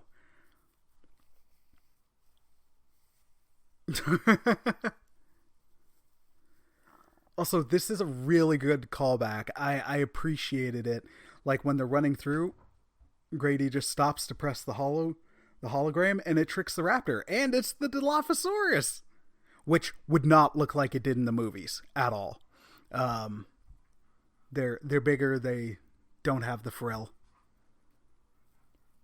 and the raptors have started to figure out that well, the other one figured out, like, hey, it's a hologram. And then the third showed up out of nowhere. Oh, hi, baby.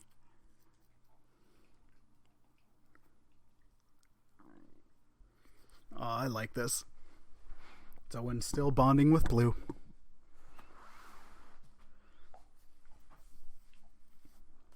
Just getting the camera off. He's mama.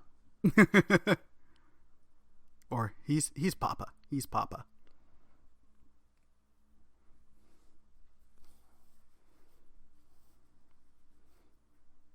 I like that moment, and that he realizes what it means. It's good.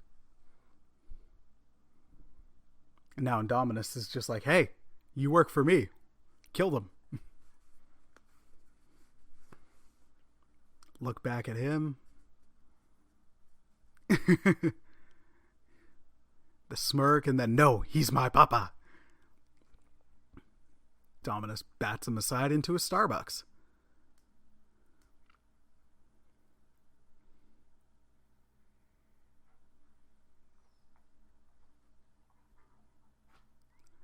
Like, I like this so much. This is, especially as it goes, this is how you do a dinosaur fight. Jurassic Park 3. And it's a cool escalation where, unfortunately, two of the raptors, and we got a Pandora, suddenly product placement galore. I mean, I get it. It's a theme park.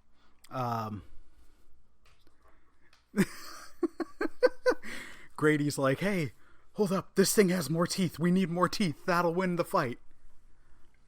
I mean, yes, kind of, but no. It's the right kind of teeth.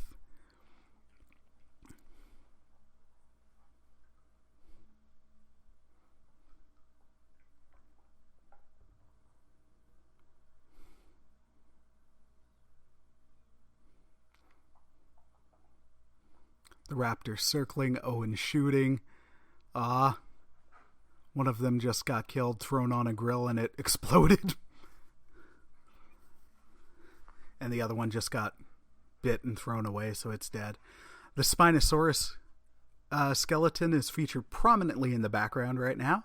And I feel like that's of course, it's a reference to Jurassic 3.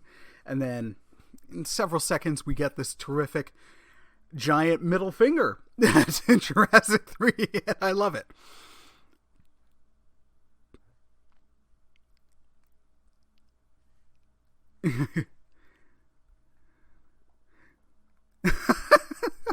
Claire getting Larry to open the paddock.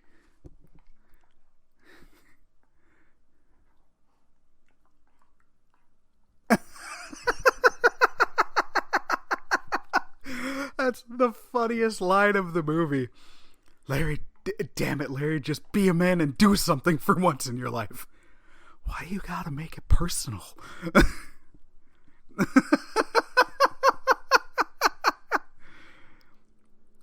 And this whole thing is to let out the T-Rex. And I loved it. I was full on fangirling in my seat as this happened.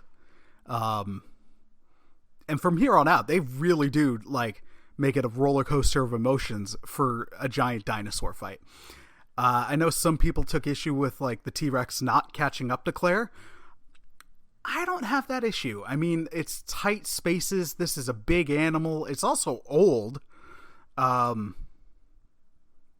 it's following her and the light. Like, it doesn't have a lot of maneuverability room. Oh, we got the roar.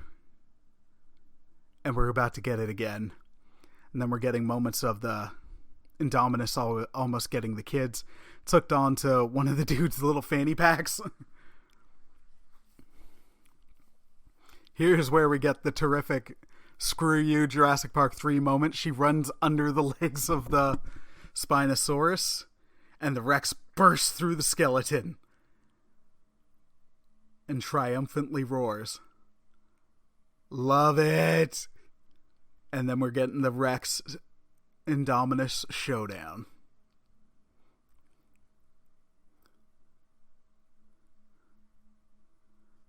No one's just like, what did you do?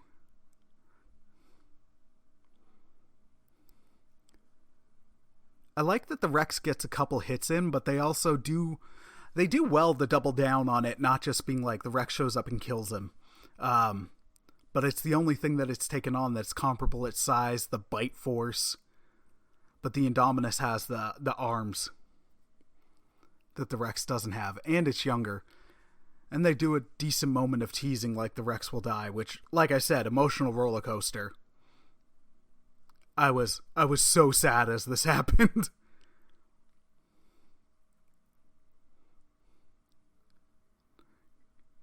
The dramatic music is quite appropriate. The Rex is fighting back, but it's losing. Rexy, no! And right before it's about to get the killing blow,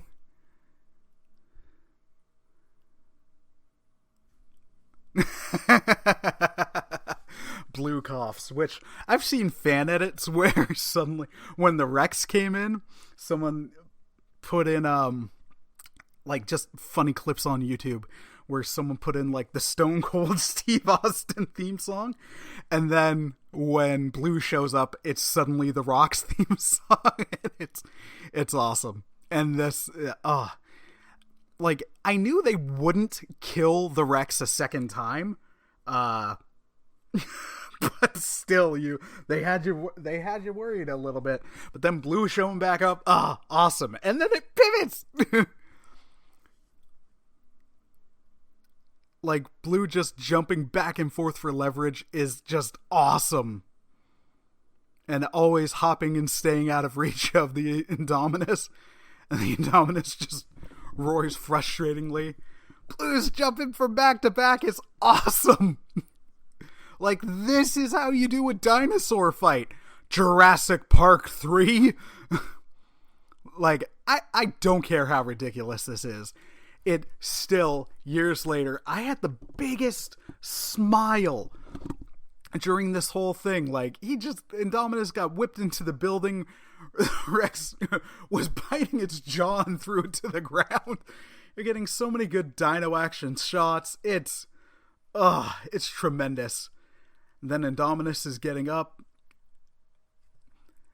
I love with this. I love it because it's unexpected, but then it makes sense. Like, he's right in front of the Mosasaurus pen. You don't know that. And it's like, hey, its tail is hanging out over. Mosey's gonna be hungry. It's awesome. Mosey just jumps out as the Indominus roars. They all roar like, let's go. And then Blue and the Rex just kind of have this moment like, what? They look baffled and shocked. I love it. It's so good. So good. I rewound it. I'm watching it again. I don't care.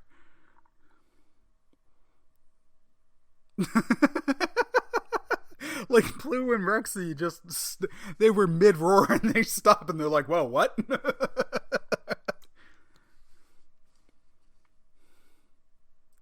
Love it. Love it. Oh, it's so good. It's so good. That's all I can say. It's so good. I might have rewound and started watching it again. Fight me. It's awesome.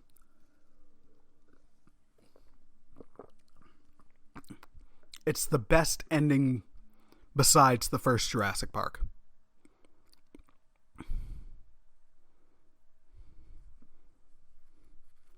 Tremendous. Tremendous. I mean, I know some people could probably nitpick, like, how did the Mosasaurus know? It was barely in front of the pen. Like, how did it know where to jump? So it would blah, blah, blah. Everybody's ridiculously shocked faces. And now Blue and Rexy sizing each other up. Like, we gonna fight? Rexy pieces away, so Blue's like, oh, okay. Alright, I don't have to fight. Aw, but it looks to Owen. No one's telling him to go be free. Oh, it's sad. Papa? It's running away. Which fair. Amount of destruction. in this park is insane. Like, how no other people died during that fiasco is quite impressive.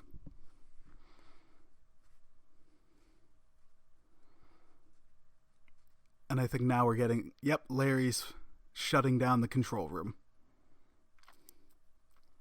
Time to go.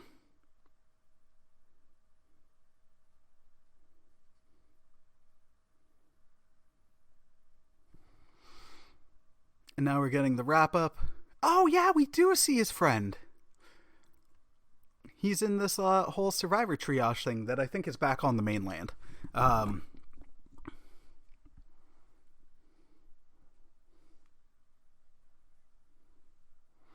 David Wallace and his wife looking for their kids.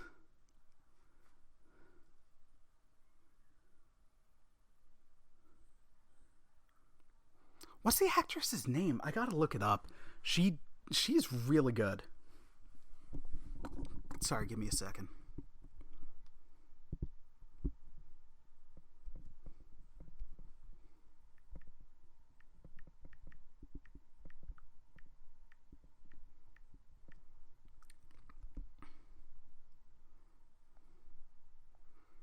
Sorry, give me a second. They're just reuniting anyway. I mean, there's not much to comment on. The sisters are reuniting as well, and it seems like maybe there's hope for the family. Maybe they won't divorce. Andy Buckley, dude, you're nailing it right now. Just looking tearful in the background. Just fantastic. And Judy Greer. Judy Greer is the mom. She's a great actress, and also I think she did a solid job in that, and she's most known, well, maybe not most known, but to a lot of people, she's fairly known for her role of Kitty from Arrested Development. Now, Claire and Owen have decided to stick together for survival, and we're getting the shot of we're going back to the island.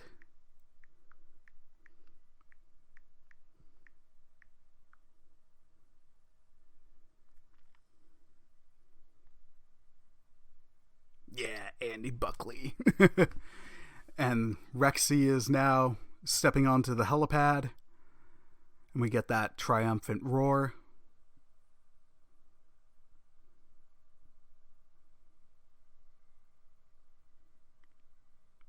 To somewhat echo the end of the original.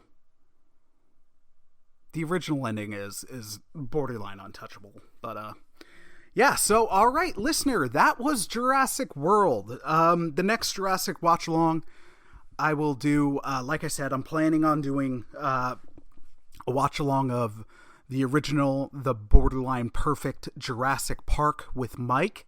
And then eventually maybe we'll do one for the Lost World. At one point I was talking with, I think it was Bex or someone, and they were like, would you ever do one for Jurassic 3? And I don't think so. Just because I like being positive, and I would get just so negative about that movie during the movie that it just wouldn't be. I don't even think it would be funny. I'd be being mean, and I don't want to be mean. Shout out to Colin Trevorrow. I thought he did a really, really good job with this one. He and Spielberg are so hands-on with what's going on in the wider Jurassic universe that it's there's some interesting places, because after Dominion, I think that's it for the film front. But there's been talk of shows, comics, novels, all that. So it's interesting. It could go somewhere cool. I'm excited to see where it goes, as long as it doesn't land on Fallen Kingdom territory again. Okay, so that was an extra long episode of One Cross Radio. I hope you guys enjoyed that. If there's any other movies that you know I'd feel comfortable watching, that you'd like me to do a watch along with, let me know. And yeah, I hope you enjoyed today's episode. Thank you for supporting. I love and pray for you guys, you listeners. And seriously, the support means the world to me. It's awesome, especially during this season. Thank you all so much. I hope you have a wonderful day. Take care, and God bless, my friends. Peace!